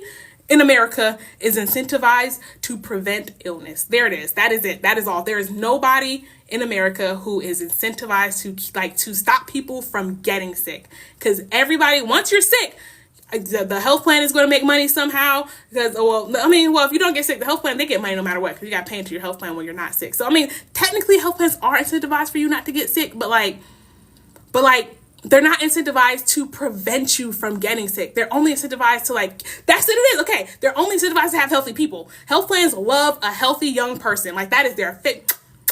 I don't got, you're not going to, because health people, young people, they don't go to the doctor anyway, but they don't need to go to the doctor because they're healthy and they're young. Like the health plans will kick you off once you are old and sick in a second. But if you are a young, healthy person, that is what health plans are incentivized to have young, healthy people on their plan. That's it. That's all. They're not incentivized to prevent illness. They are incentivized to get young, healthy people. That is it. There's no one in America who is incentivized to prevent illness, but you as an individual, you are the only person in this country who is incentivized to keep yourself from getting sick. Like, that is the only reason, not to say only, but like one of the biggest reasons why I like work out and I like try to track how much sugar I eat. And y'all, and sugar is evil. Sugar is the problem. You can have sugar, in sprinkles, but your body, as humans, we are not evolved. Again, I study exercise science and public health, and I work in healthcare. Your body is not evolved to metabolize a lot of sugar. We were evolved to hunt meat. We have incisors. We are evolved to hunt meat, and we are an apex predator. We are evolved to eat meat, and then some berries and some greens every once in a while, and like maybe an apple here and there. But like even the fruits that we have now, they have been genetically modified. They have been engineered to be sweeter than they used to be naturally. Like watermelons, bananas, like they were not as sweet and had so much sugar as they are now. Even our fruits, even our natural fruits have more sugar than they used to, just like in nature naturally, without any human like agriculture. Like, oh, I'm gonna pick the sweetest strawberry and I'm gonna plant that seed, and then out of those seeds I'm gonna pick the sweetest strawberry and I'm gonna plant those seeds. Like, we've done that for generations, where if you go look up like how a watermelon used to look, it like you open it up, or a banana, like you open it up, it did not have so much sugary meat on the inside. It was just like a little bit. Like, so we were evolved to eat proteins, a couple of fruits here and there that were very low sugar, and like greens. That is how we're supposed to eat. But right now, like as the American standard diet is you wake up and you eat a muffin, you eat a cereal, you eat all of those things are carbohydrates, which are just sugars. And that is why America has the highest cancer rates in the world, is because our diet is like 80% carbs. Like even our food pyramid is like carbs and grains are at the bottom as the most, and then like meat is kind of in the middle, and then like sugar and fats. It's like, no, like that's why like the keto diet, it was like so popular, because the paleo diet is so popular, because it's like meat, you are supposed to eat a bunch of like protein. Like you're supposed to eat like, I think it's like 2.5 times your weight in grams in protein every day. Like if you ate as much protein as you're supposed to eat, you will never be hungry. You will lose so much weight, and it's just like, and your mind will be clearer, because when you digest protein, your body uses that energy so much more efficiently, because it's supposed to. But when you eat sugar all day, you're going to go up and down. You're going to crash. You're going to be sleepy. You're going to be tired. You're not going to have any energy. And it's just like, it's because we eat so much sugar in this country. So anyways, the only person who is incentivized to prevent illness is you. You are going to be the one who have to live in your body whenever your body is decrepit and old. If it don't work, if your joints are falling apart, like if you are unhealthy, if you like got huff and puff and go up the stairs, like all of that, like the only person who has the most incentive to keep you healthy is yourself. And like it's unfortunate, because the country could make processes and could make systems. We could have walkable cities. We could have so much that would make being healthy easier. Like, because like the human is going to choose the path of least resistance every time. And so if it was easier to just to be healthy, to walk to grocery stores, like people in New York, they walk so much because it's literally easier to walk than it is to have a car. Like that is like intentional urban planning, like so you won't have so many cars on the street because there's already so much traffic. But we have made America, for the very most part, not walkable, so that people will buy cars, because consumerism, and because if they want people to live apart, because if everyone has their own home instead of living together, that's a house, that's 2 mortgages instead of 1 mortgage, that's 2 refrigerators instead of the 1 fridge, that's 2 TVs that you got to buy instead of 1 TV, that's 2 cars you got to have instead of 1 car. Like, they broke us up so that we could not consolidate wealth and resources and communally share, because it's more profitable to extract value from each person individually than it is to extract value from a family as one. Like, that is not as profitable as splitting us up. So divide and conquer is always going to be their strategy. So yeah, I don't know how I got here, but that is, whew, yeah, that's where we are. I've learned so much on how to stay healthy and learn how to heal myself. Yep. How do you How did you? Oh, and you're welcome. That's literally why I went to school for learning healthcare, because my family is a bunch of fat black people. Love us like we do. Like I got, and it's crazy because something else I always struggled with as a kid was, how do people who are poor, who own who have less money, why are they always more overweight? Because I'm just like, eating costs money, but it's because we eat such dense calories. Like we can't. Anyways, it's a whole thing. But that is why I went to school, is because I really wanted to figure out how to make people healthier.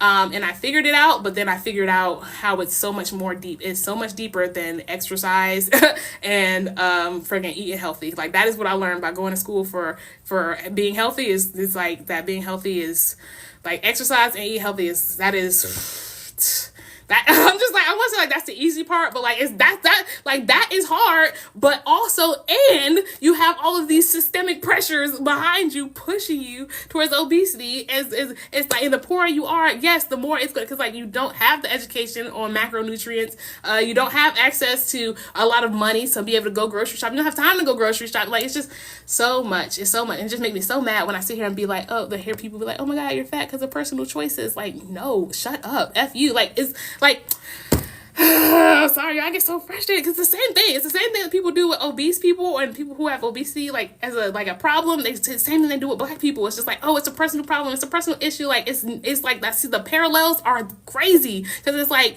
there are so many systems in place to keep people big and to keep poor people poor, but instead of looking at the systems, they say it's an individual problem. You're making bad choices. It's your fault. And it's just like, no, it's like systems that have been in place for hundreds of years have been created step by step, brick by brick, in order to keep me healthy, to keep me unhealthy, to keep me poor. But they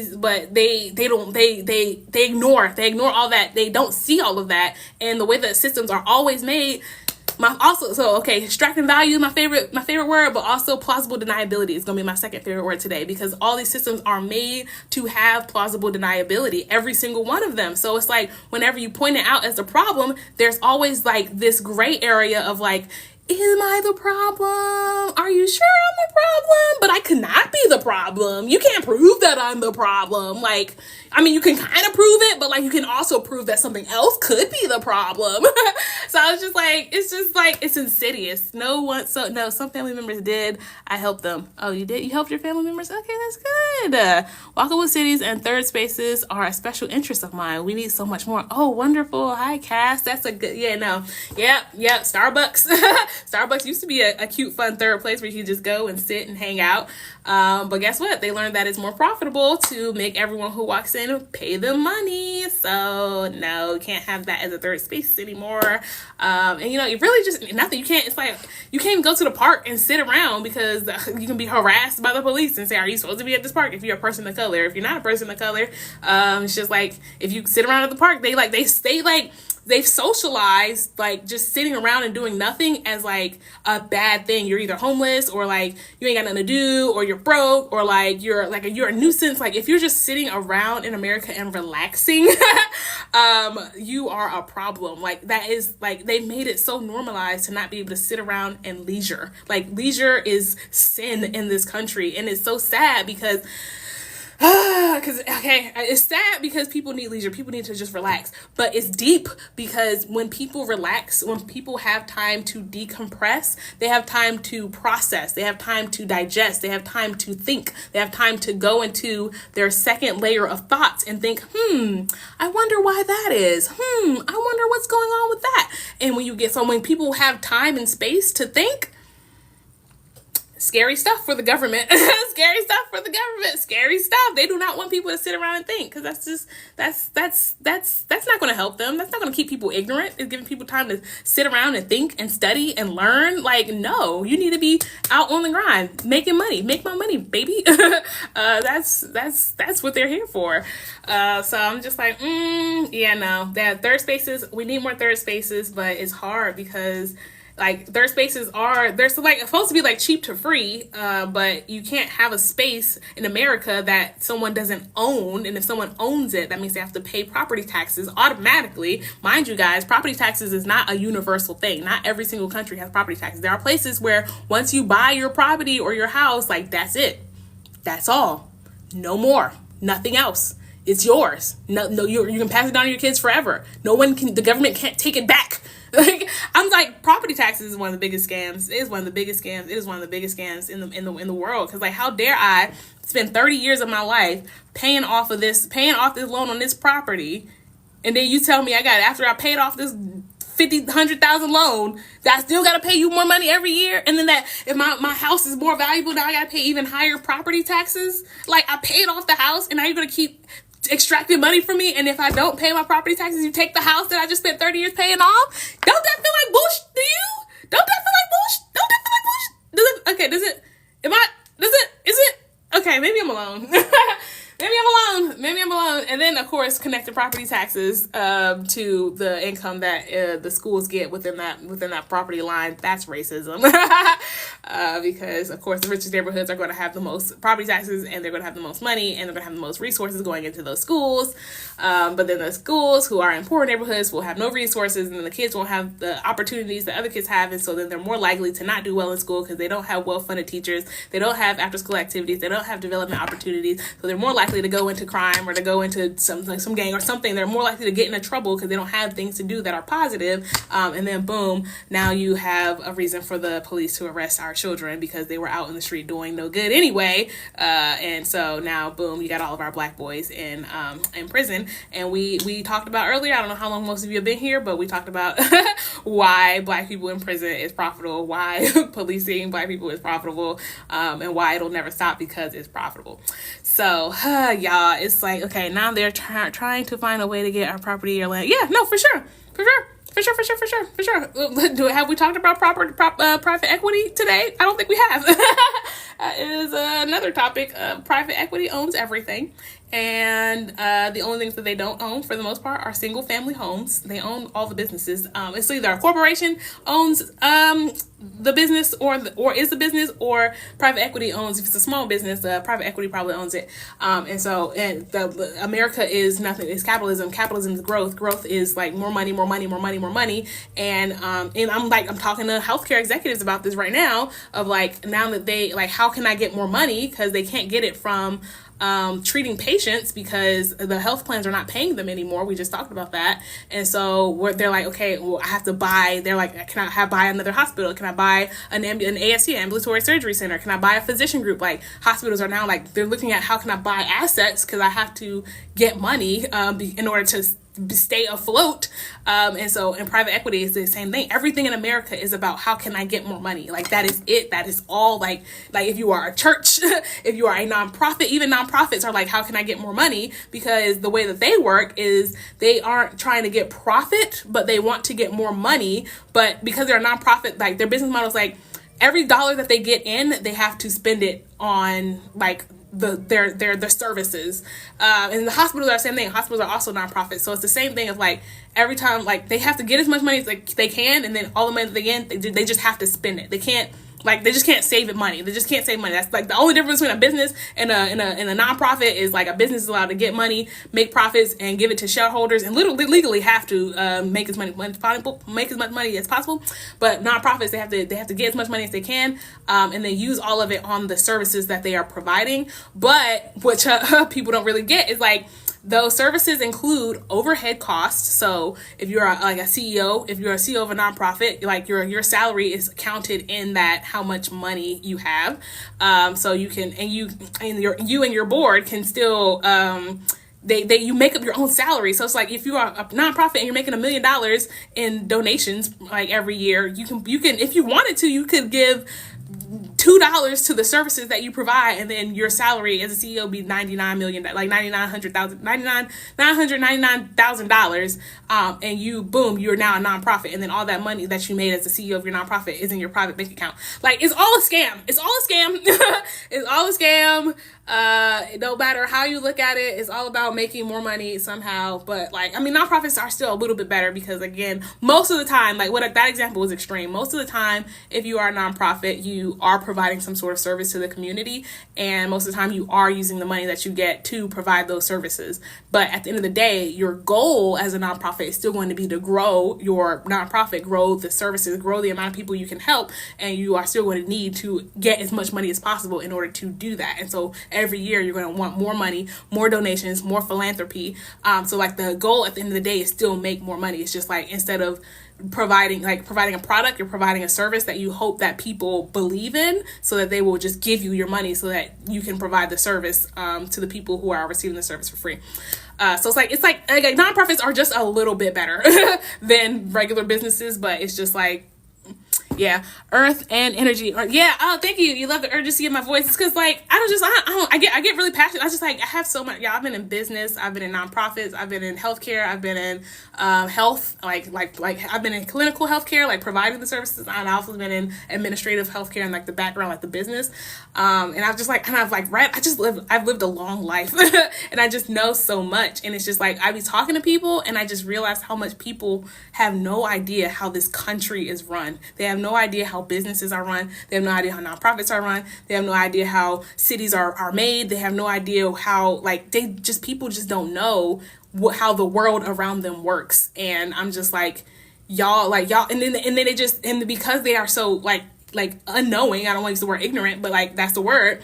They have such like misunderstandings about why things are the way that they are, and they use that like ignorance to excuse that things are the way that they are. They're just like, oh, like that is just what it is. It's just a coincidence, or like it's like people mean well. Like it is just like, no, like every single thing that has happened in this country is because someone is making money from it. Like I cannot emphasize that enough. This is a capitalist country, and the goal of capitalism is to make money. That is it. That is all. Like I keep trying to tell people that. People try to be like, oh, capitalism is like, it's so good, it's so great, but I'm just like, no. y'all don't understand how evil capitalism really is. Like there's no good. Like there is no good that can come from capitalism. Everything that is good that comes from capitalism can come from a more sustainable, a more holistic, a more humane social and economic system. Like what is that social economic system? Y'all, these are big questions. These are big questions, but I know it exists. Like I know it exists. That's the thing, is I know it exists. I look in nature for everything, and nature it works in ecosystems and cycles, and there's an ecosystem and cycle that we can use to distribute wealth around. Like wealth has to go like this. Like that's the thing that people are not going to ever want to hear is that whatever cycle works that will be sustainable, the goal cannot be growth. The goal has to be sustainability. The goal has to be, how can we get to a place where like the money just like we are not going for more. Like we have to get rid of the mentality of I want more, I want to be the richest, I want to have the most money, I want to be the richest man alive. Like we should not be celebrating someone being the richest man alive. That should be condemned. It should be condemned. Like we should have caps. We should have caps on how much money that any one person can make or have, and then any extra money that you make on top of what you have, it has to be invested back into the community. It has to go to the government. It has to go somewhere. It cannot stay with a person, because this will happen. We'll have it where literally 1% of the people in a country will have,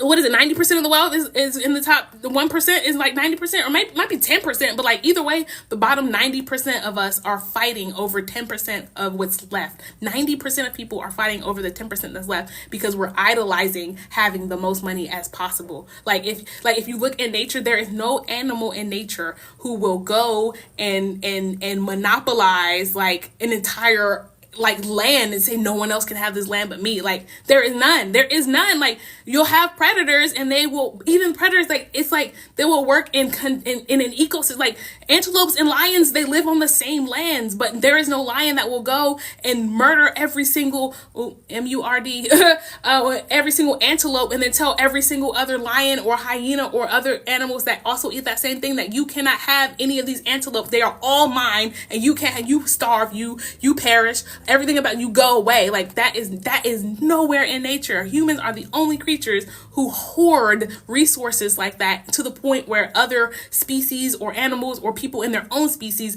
perish because one part of the species is hoarding all of the resources and food. That is only humans. That is only humans. And if we can't get rid of that mentality of like I can never have enough, this will continue to happen. And that's what I'm afraid for Africa, because there's still that mentality of like how can I grow? Like until we figure out that we need to have caps on how much is enough, and we need to train our brains that enough is enough, like that it's okay to just not have more. It's okay to not have more. When we can get that, like that, as long as you have enough, then that is like, then you've made it. That's it. You're like, you've hit the goal. The goal is just to have enough. We will continue this cycle of perishment between all of us. Like that's going to keep happening. Like that's the whatever system we make, the system cannot be growth at any cost. It cannot be accumulate more money. It cannot be getting more. Like, and then there's also more, like, other reasons for that is because the more money we have, the more food we have to make. The more food we have to make, the more we eat. The more we eat as a population, it's my biology coming out. The more you reproduce.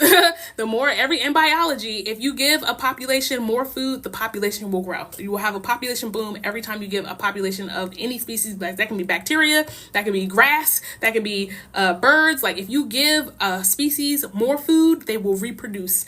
And the more they reproduce, the more food they will eat. And so for regular animals, they will continue to eat the food, and then the food will go away, and then the population will start dying out, right?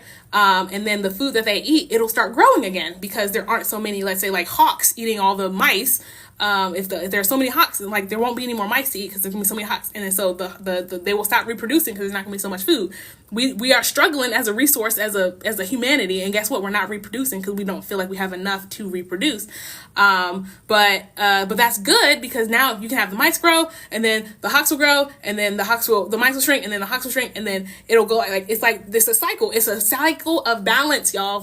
Another word of the day is gonna be balance. But humans, because we have this more mentality, and again, what I'm afraid of for Africa is like, once Africa does have all these good systems and like everyone has enough food to eat and everyone feels sustained, if they always feel like they can always get more, then people are going to reproduce, and then you have to plant more food, and then once you have more food, you're going to have more people being fed, and then you have more reproduce, and then once, like, for humans, again, we're the only species who don't let ourselves die out. We're just like, oh no, people are passing away, we need to plant more food, because we're the only species who has agriculture, who has played God essentially to say, like, when like other animals is like, if a storm comes and people in their species pass away, it's like, dang, sad that happened. The fittest of us will keep going, right? The fittest will come, and the weakest ones will pass away, and that'll be sad. But it's okay because their soul goes back into the universe, and then it will do it again. Like, other species are not afraid of death, and that's another reason that humans have issues, is because a lot of us are afraid we feel like death is the end. Like, no, there's more. But yeah, so I'm afraid, like, it's like there's so much nature right now in Africa, but if people if the population booms and grows, all the resources will start being consumed in Africa by African people. And so I'm just like, if they don't figure out, again, like when people have to figure out enough is enough, we have to figure out when is enough, and like people have to stop having babies after a certain point. It's just like you have to feel like, okay, I got a few kids, and that's good. Like, I don't need to have a gajillion children just because I have a bunch of money. Like, it's not sustainable. It's not sustainable for every human. Like, the replacement rate, right? 2.1. Ooh, join my fan club. I don't know what that means. The replacement rate is important. You should have enough to replace it, but we should not be like, the goal should not be to have as many kids as possible, to have as much money as possible, to like have more. Because the only way we can keep growing is if we keep taking. People don't think about that. They keep taking from the environment. Like, we have to cut down more trees to have more agricultural land. We have to cut down more rainforests to have more grazing for the cows that we eat, or like the animals that we eat. Like, we have to take up so much more space as a species, and we take that space away from other species of plants and animals, and we're killing off the diversity in the world. Like, it's an awful thing. It's an awful thing. I don't want people to be starving by any means or stretch of the word. But I also want people to understand that more is not. We got to find the middle. Like, there's a middle for everything exists on a spectrum, and there is flourishing and growth at all costs, and then there is, not enough and people are passing away and extinction is on the brink. Like, we just got to find the middle. Like, we just got to find the middle, because people like, I'm a thinker, so I think about both sides at all times. But people don't think about the like overpopulation. Like, people, especially now, people are like, oh, overpopulation is not gonna be a thing because like the population is shrinking. But that is like, that's the thing. It's like, that is natural. That is natural. That is natural. It is natural for a population that has consumed too many of the resources to start to shrink so that the resources can grow back. Like, that is a natural cycle of the biologically of nature. Like that, like, I'm so happy that we are shrinking as a country, because America and the West, we have consumed too much, and Mother Nature don't like that. Mother Nature, again, she gonna restore balance every time, whether you like it or not. Rather it comes in the form of an asteroid, or I don't know, a flood, right? These are, biblical stories. We know I don't really like that, but like, there's always gonna, like, Mother Nature's gonna restore balance at all times. And what if that looks like this, like pandemonium, and people aren't able to feed themselves, it's like, good. It's like, we need to have less people on this planet, and specifically in the West, because the West is the cause of so much consumption and so many issues. And that is why we have so many, like, that's what the climate change is. That's why we have climate change, because we've been eating too much. We've been cutting down too many natural resources. We've been killing off the biological diversity, that has been maintaining the systems of life. And so here we are today, starving and hot, starving and hot. Now look at us, starving and hot. Like for everyone to follow. Yeah. I forget. I just be talking and I'd be like, I forget about the marketing aspect of TikTok. Like and follow. Please come back for more. If you enjoy what I'm saying, make sure you hit that like and that follow button. Oh my God. It's so gross, y'all. That is so gross. It's not gross. I know, like, you got to do it, because if I want my words and my messages to spread, then I have to remind people, because that's another psychological factor that people, y'all, I'm a big book of information. Another marketing / psychological factor is the power of suggestion. So you guys people don't think about how, like, just like, when you, one that was like very interesting is when you go to any like fast food restaurant and they have like the menu and stuff like that. One, before the menu even comes, they have like their like new specials or like, things. They always have that first, because whenever you see something first, like there's a psychological phenomenon of like whatever you're suggested first, you're just more likely to pick that thing. So now that you know that, whenever you're going out in the world and you go and you're looking at like a menu or something, whatever is big and flashiest, they want you to buy that, obviously. But like, really think about when you're looking through the other things, are you really looking through the other things, or are you like, yeah, I want that, but let me see what else is left, and then you look at it and you're like, actually I don't want any of that, and then you go for that first one. And like, it's like this power of suggestion. Like, whenever I'm on Google Chrome and I'm about to go to Microsoft Edge, or if I'm on Microsoft Edge and I go to Google Chrome, like, they're always like, are you sure you want to leave? Are you sure you want to do that? Are you sure you want to switch? We have this, that, and the third. And like, I found myself every time they were like, are you sure you want to leave? I was like, yeah, you're right, I don't want to leave. But like, had they never asked me that, I would have left, no problem. Like, it just, like, I was already doing it. I was on the way out. But they suggested that I stay, and then like, I stayed. And I did that so many times until I thought about that psychological fact, and I was like, you're trying to get me to stay here, and it's been working for like a month, and I forgot I had wanted to go to Google Chrome because I needed something from Google Chrome specifically, but I kept like saying like, oh, it's fine, I'll just go through Edge to get it. But I didn't, like, I thought about it, so like, oh, y'all are doing that mind thing, and I haven't switched because y'all keep asking me, are you sure? And I'm just like, maybe I'm not sure. Like, they kept suggesting, and I'm just like, that power of suggestion is strong. Like, there are so many psychological factors that they put into marketing techniques, that they put into our everyday lives, that makes, like, decision fatigue is a real thing. Like, you only have so much mental capacity. So once you use so much of it, especially like at work or something, you're much more susceptible to people suggesting you stuff because you're just tired. And they know that, and they take advantage of it left and right. That's what McDonald's is is red. Like, it's a big red signal. Like, it's because and the placements, like, they do it on places where people are tired or like don't have time. They're strategically placed their McDonald's so that it is in the perfect spot for where people are passing by when they are tired and want to give up. That is where every McDonald's is placed. And then recently, two fun facts about McDonald's. It's not fun. They're awful facts. Two awful facts.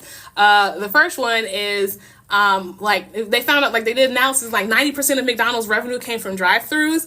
And so all the fast food places started doing more drive-thrus. And that is now why you'll find more and more Starbucks having drive-thrus. Because they have found that people essentially are too lazy to get out their cars, and third spaces are no longer really a thing, and so you get more money from drive-thrus, and so you'll find a lot of places now that are just drive-thru only, because 90% of profits come from drive-thrus these days anyways. And then the other fun fact was that we don't have the dollar menu anymore. Yes, because of just inflation and stuff like that, but also because that people essentially it's the supply and demand thing is not as real as people as an economic people want you to think. It is it's not supply and demand. It's people, as long as you will pay for something, they are going to charge you. And the more they charge you, as long as they are still getting the same amount of people buying it, they're going to keep charging you. It doesn't matter if there's a demand or not. That's the thing about capitalism. It don't matter about nothing. It matters how can I get the most money possible. Those eggs, Cow-Maine eggs, the biggest egg manufacturer in the United States, they were not hit by the bird flu. They were 2% of their birds were hit by the bird flu, but they skyrocketed the price of all of their eggs, and they kept it up, and they were just oh yeah, bird flu. Oh yeah, bird flu. Oh yeah, bird flu. They did not have a shortage of eggs. And every year there's been a bird flu, they have made the most record high profits because they can just charge you more, and people will psychologically pay more because they just assume that there's a shortage. And they do that, and they're doing it in fast food, they do it in Walmart, they do it everywhere. It's not about if the supply is low, they'll charge you more. It's I'm gonna just charge more, and I'm gonna see if people buy it. They're buying it. All right, let's charge them some more. Let's see if they'll buy it. They're still buying it. Let's just charge them some more. They just do that. They will just keep charging it until they hit a price where it's okay, people are this is really expensive. I'm not going to buy this anymore. Then they'll be okay, all right, we've hit our limit, you guys. They're not going to buy it. That's when the eggs started going down, is when people were this is so ridiculous. I'm not going to buy eggs. That is when they stopped buying eggs. I saw your post about the internet in Africa. I know. We were talking about Africa. First of all, I've been on this live way too long, and I need to go. But y'all been letting me rap and run my mouth, and so I've been doing it. I feel like a lot of this is your opinion and worldview, which is fine, but that is necessarily but what necessarily makes it right? Foster and adopt if you want more kids to love. Isn't patriarchy related to his greed and capitalism mindset? Yes. All of this is the patriarchy. Because patriarchy, and this could be you feeling like it's my opinion, but it's not. It's also it's rooted in facts. But just biologically, men have different motivations than women. It's rooted in biology and the fact that we have children, and you don't have to, men don't have to have children. You don't have to have children. So your motivation, both of our motivations as a biological species are to reproduce. But the ways that we get to reproduction and the ways that we can reproduce safely those modes are different.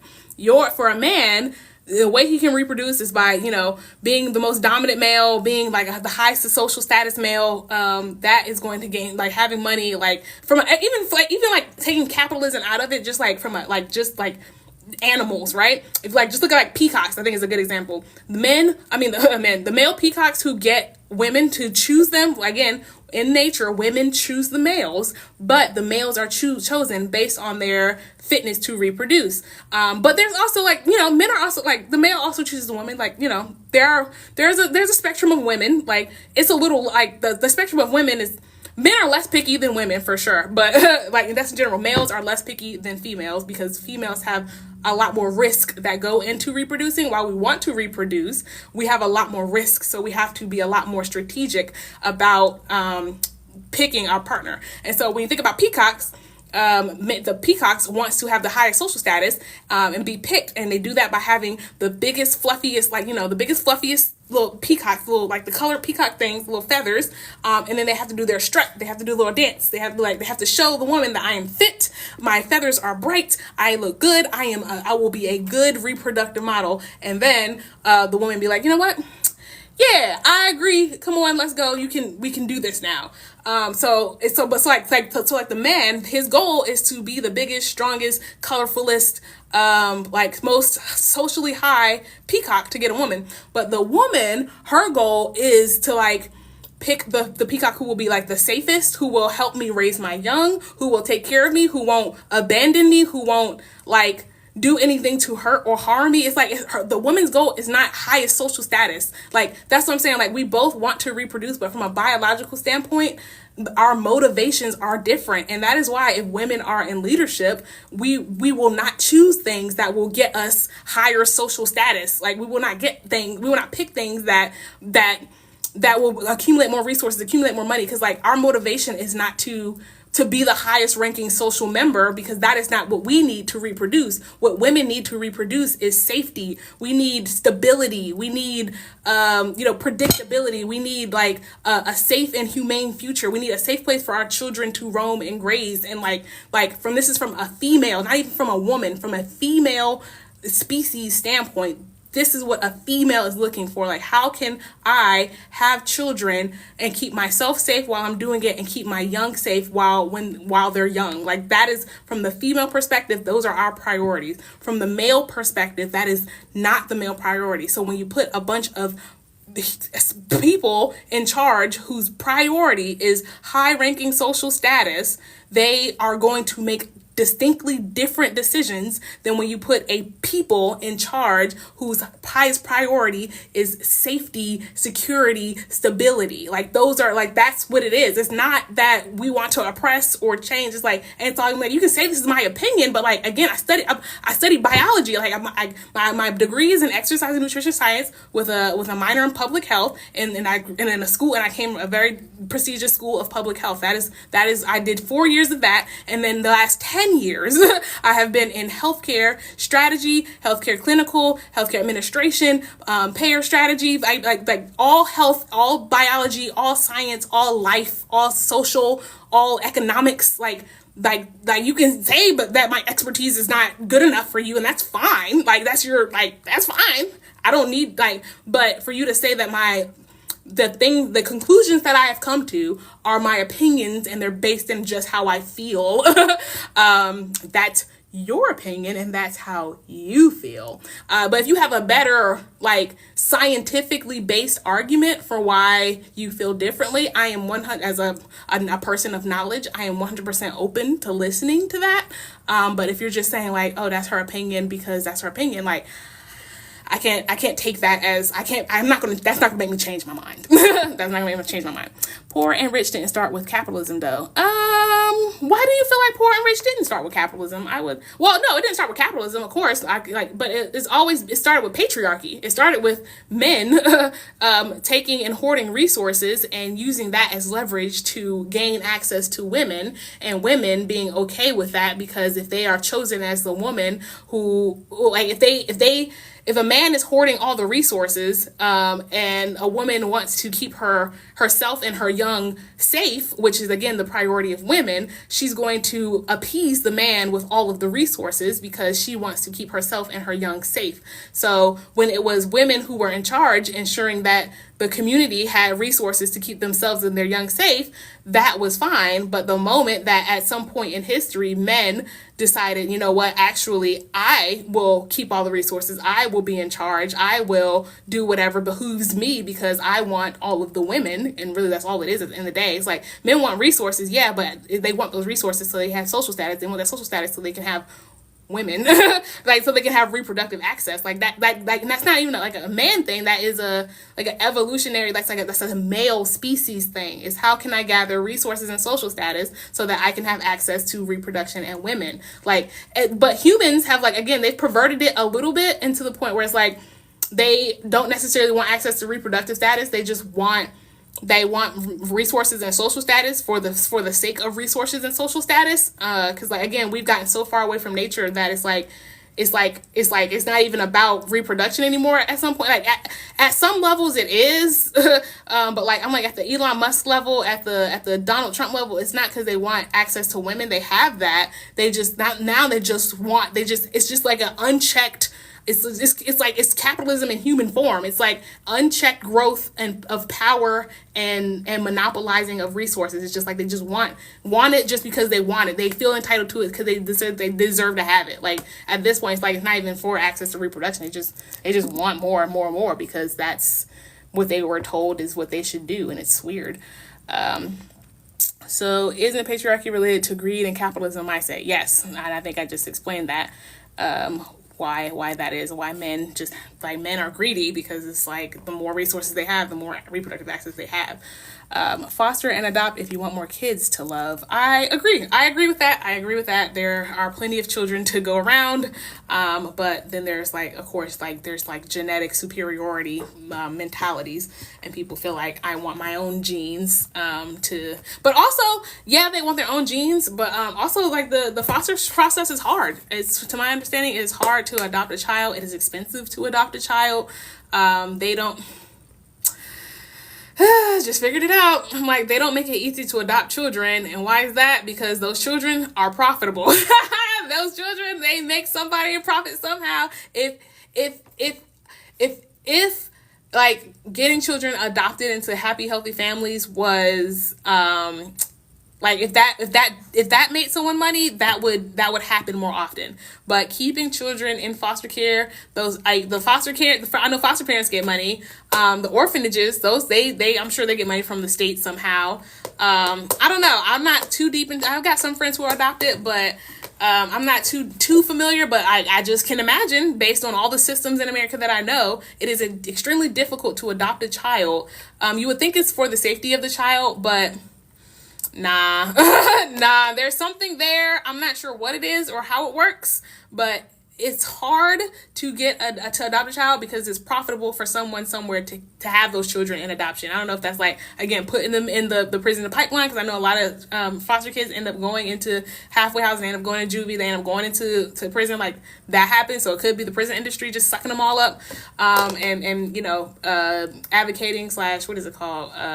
What are the lawyers who do all of the pushing for something? Like it's not called advocating because it's something else. That word is escaping me. But yeah, I don't know if they're doing it. But yeah, because I'm also ooh, dang, my brain is scattering. Because there was something else. I was just like, there's another industry like that where it's hard to it's like it's hard to access something. Oh, I was thinking immigration is what I was thinking about. I'm just like, immigration is extremely difficult because it is much more profitable to keep people in immigration status than it is to give them social status. If you give all those immigrants citizenship, then you have to start paying them real wages. Oh my God. And they don't want that. They would much rather have slave labor. They much rather have free to cheap or no labor, or like they pay them an okay wage, but they don't have to pay taxes on it because there's no paperwork on it. So the immigration process is extremely hard and difficult intentionally. Like it's on purpose. They enjoy having illegal immigrants. They like having undocumented people because it is profitable for many industries. Enjoy having that kind of labor. So yeah, no, that isn't like y'all. There is no such thing as accidents with this American government. Everyone, that's my problem, is everyone thinks like, oh my God, like this, you know, there's so many undocumented immigrants because the immigrants are the problem. It's not the process. Like, yeah, you should have to wait 12 years to become a documented citizen. Like that's normal. Like it is that, like that's just the way it has to be. Like if it is like that, it's for a reason. Like yeah, it is for a reason. And it's not because they can't change it. It's because they don't want to change it. They don't, like that would not help all of the lobbyists. That's the word I was looking for. There are probably so many lobbyists for the agriculture industry saying no, do not make it easier. So many lobbyists for the foster industry saying no, do not make it easier to adopt children. Like there are the rich white families, nice little white families going all the way to Asia and India to adopt children when they have all these people in the American foster system who they've gone through that system and they couldn't adopt. And for no good reason, because it was expensive, because it was hard. Like there's no real good reasons why people can't adopt, but somehow, some way here in America, it's hard to adopt children. Like like okay, all right, yeah. The birth rate is down, but the die-offs haven't gone yet. I know. That is the old people. The old people are still hanging on. Although a couple of them, the one who was in Congress, what was his name? Connolly, he was a senator or a House member from Virginia. He was the one who was like, he got the lead House seat over AOC. And he had cancer, and he still beat AOC. All the old people in Congress voted him instead of AOC because AOC was, too progressive, and she would do things like pass integrity, like pass acts that don't work in their best interest. Like, yeah. Are you a generator? What does it say? What does it say? Are you a generator or manifesting generator in human design? That's interesting. I didn't know that. I recently heard about human design, and I gave it to a human design friend, and I think she said I am a manifesting generator. That does sound right. Yes. So I don't know what that means to you, Sunny Earth Goddess, but yeah, I'm a manifesting generator.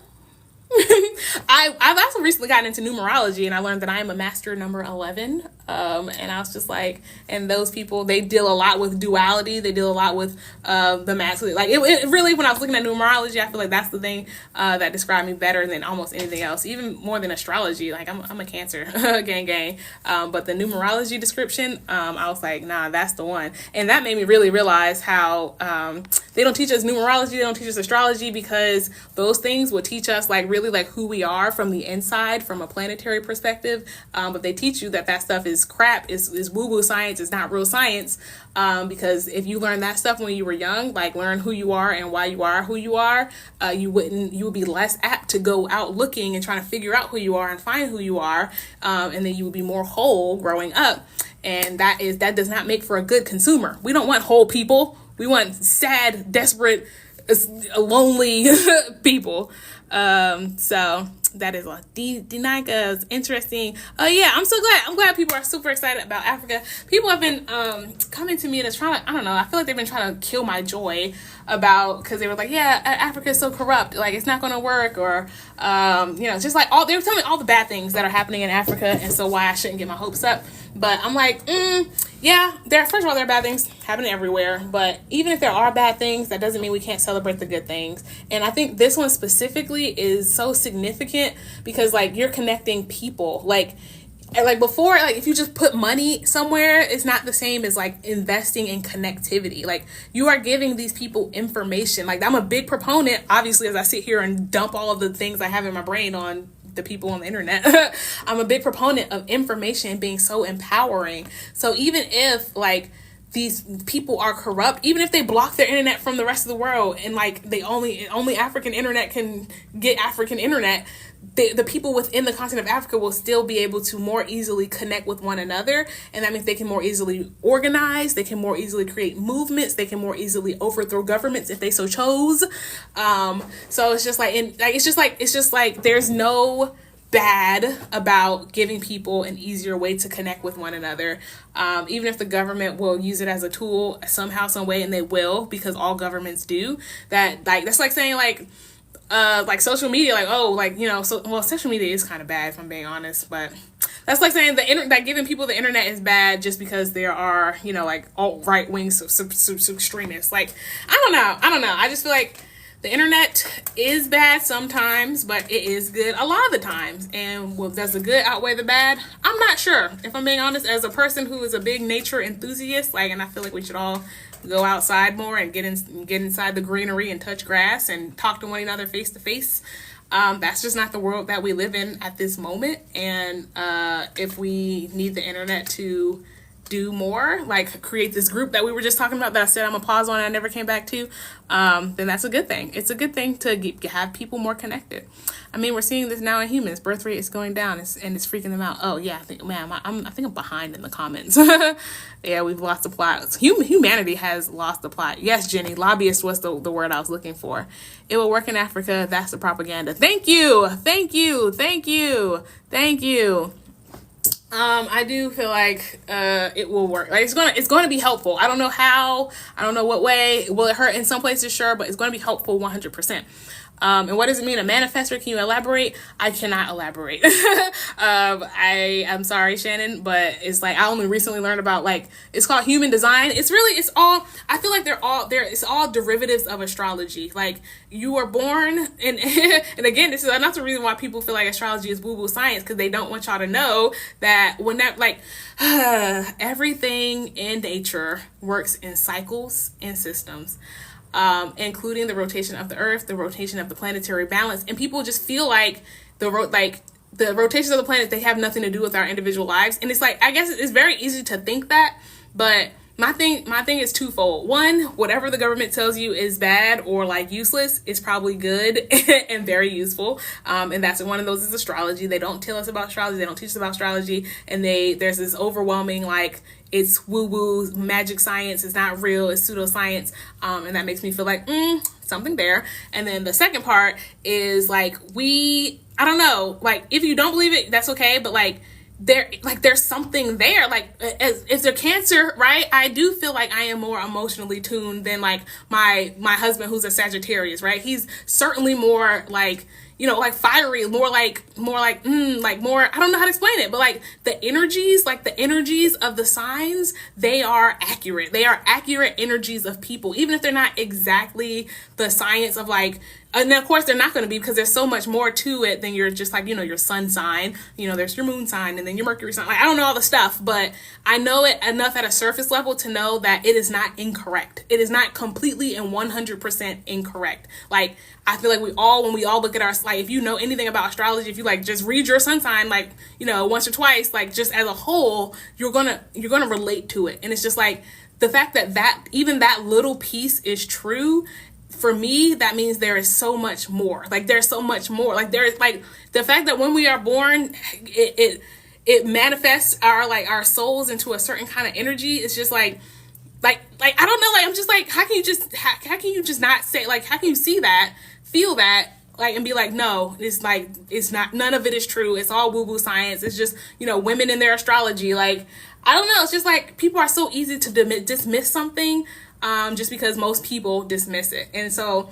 when I think about, even just like my friend who isn't an actual astrologist, she go deep, y'all. She knows all the stuff. And she was talking about how like the Civil War, the Revolutionary War, and I think there was some other war, they were for America specifically, like they all happened when the planets were at a certain alignment. And like, I think it's something with this Aquarius. Everyone keeps talking about we're going into the age of the Aquarius. And like all of these, like, like they say history repeats itself, but really it's like, it moves in, like it, but it really don't repeat itself, but it sure does rhyme. Like for all of those things to be such like similar events and they all happen at a certain, planetary alignment or whatever. I know it sounds crazy, but it's just like, I'm a person, I just don't believe in coincidences. I don't believe coincidences exist. Like when you look at something and you see something, it's like, something is there for a reason. And so whenever I think about that, I'm just like, like if these things are kind of accurate, if you do it right, if you go deeper, it's going to be probably very accurate. So that's what I'm just like, y'all, people be like, astrology is this, that, and the third, but I'm just like, so the human design thing is the same thing. I just feel like it's astrology, but it's just like, it's like, it's a derivative of astrology. It's a derivative of numerology. Like they're all using the same information and come up with the same, I feel like, conclusions, but they just name them differently. And it's like, if you believe in like the Myers-Briggs, right? Or like if you are an ENFJ or an INTJB, like, I don't know. It's just like people are in categories and buckets. Like there are similarities into different types of person. And like we've been bucketing people for all this time. So why do you feel like you can bucket people based on their personalities, but like their personalities are not bucketable from birth? Like I don't like all right, it's fine. It's fine. I don't know enough of what I'm talking about to explain it cohesively and well, but it is like, I know there's something there and you just have to be okay with embracing it. Lit up finger heart and Bree speaks gift gallery. I don't know what that means, but thank you for the finger heart. Did I do that or I don't, okay, I'm gonna just stop. All right. Well, I've been on live for like 8 hours, so I should probably get off. But thanks for listening. Me and my job are not doing great together, which is why I was able to be on live all day today. That's what I'm gonna say. So I'm accepting all gifts at this time because I'm probably going to need them in the very near future. That is all. Yeah, thanks for coming, you guys. This was really fun. I enjoy talking and giving people knowledge, and I'm glad that some people decide to actually listen to me. It makes me want to cry, and so I'm very grateful. That is all, and I will talk to you guys, I don't know, maybe tomorrow, because, hey, I ain't got nothing to do. All right, bye. I don't know how to, okay, give me a second. I'm still new to TikTok live, so I'm gonna just, this is hard.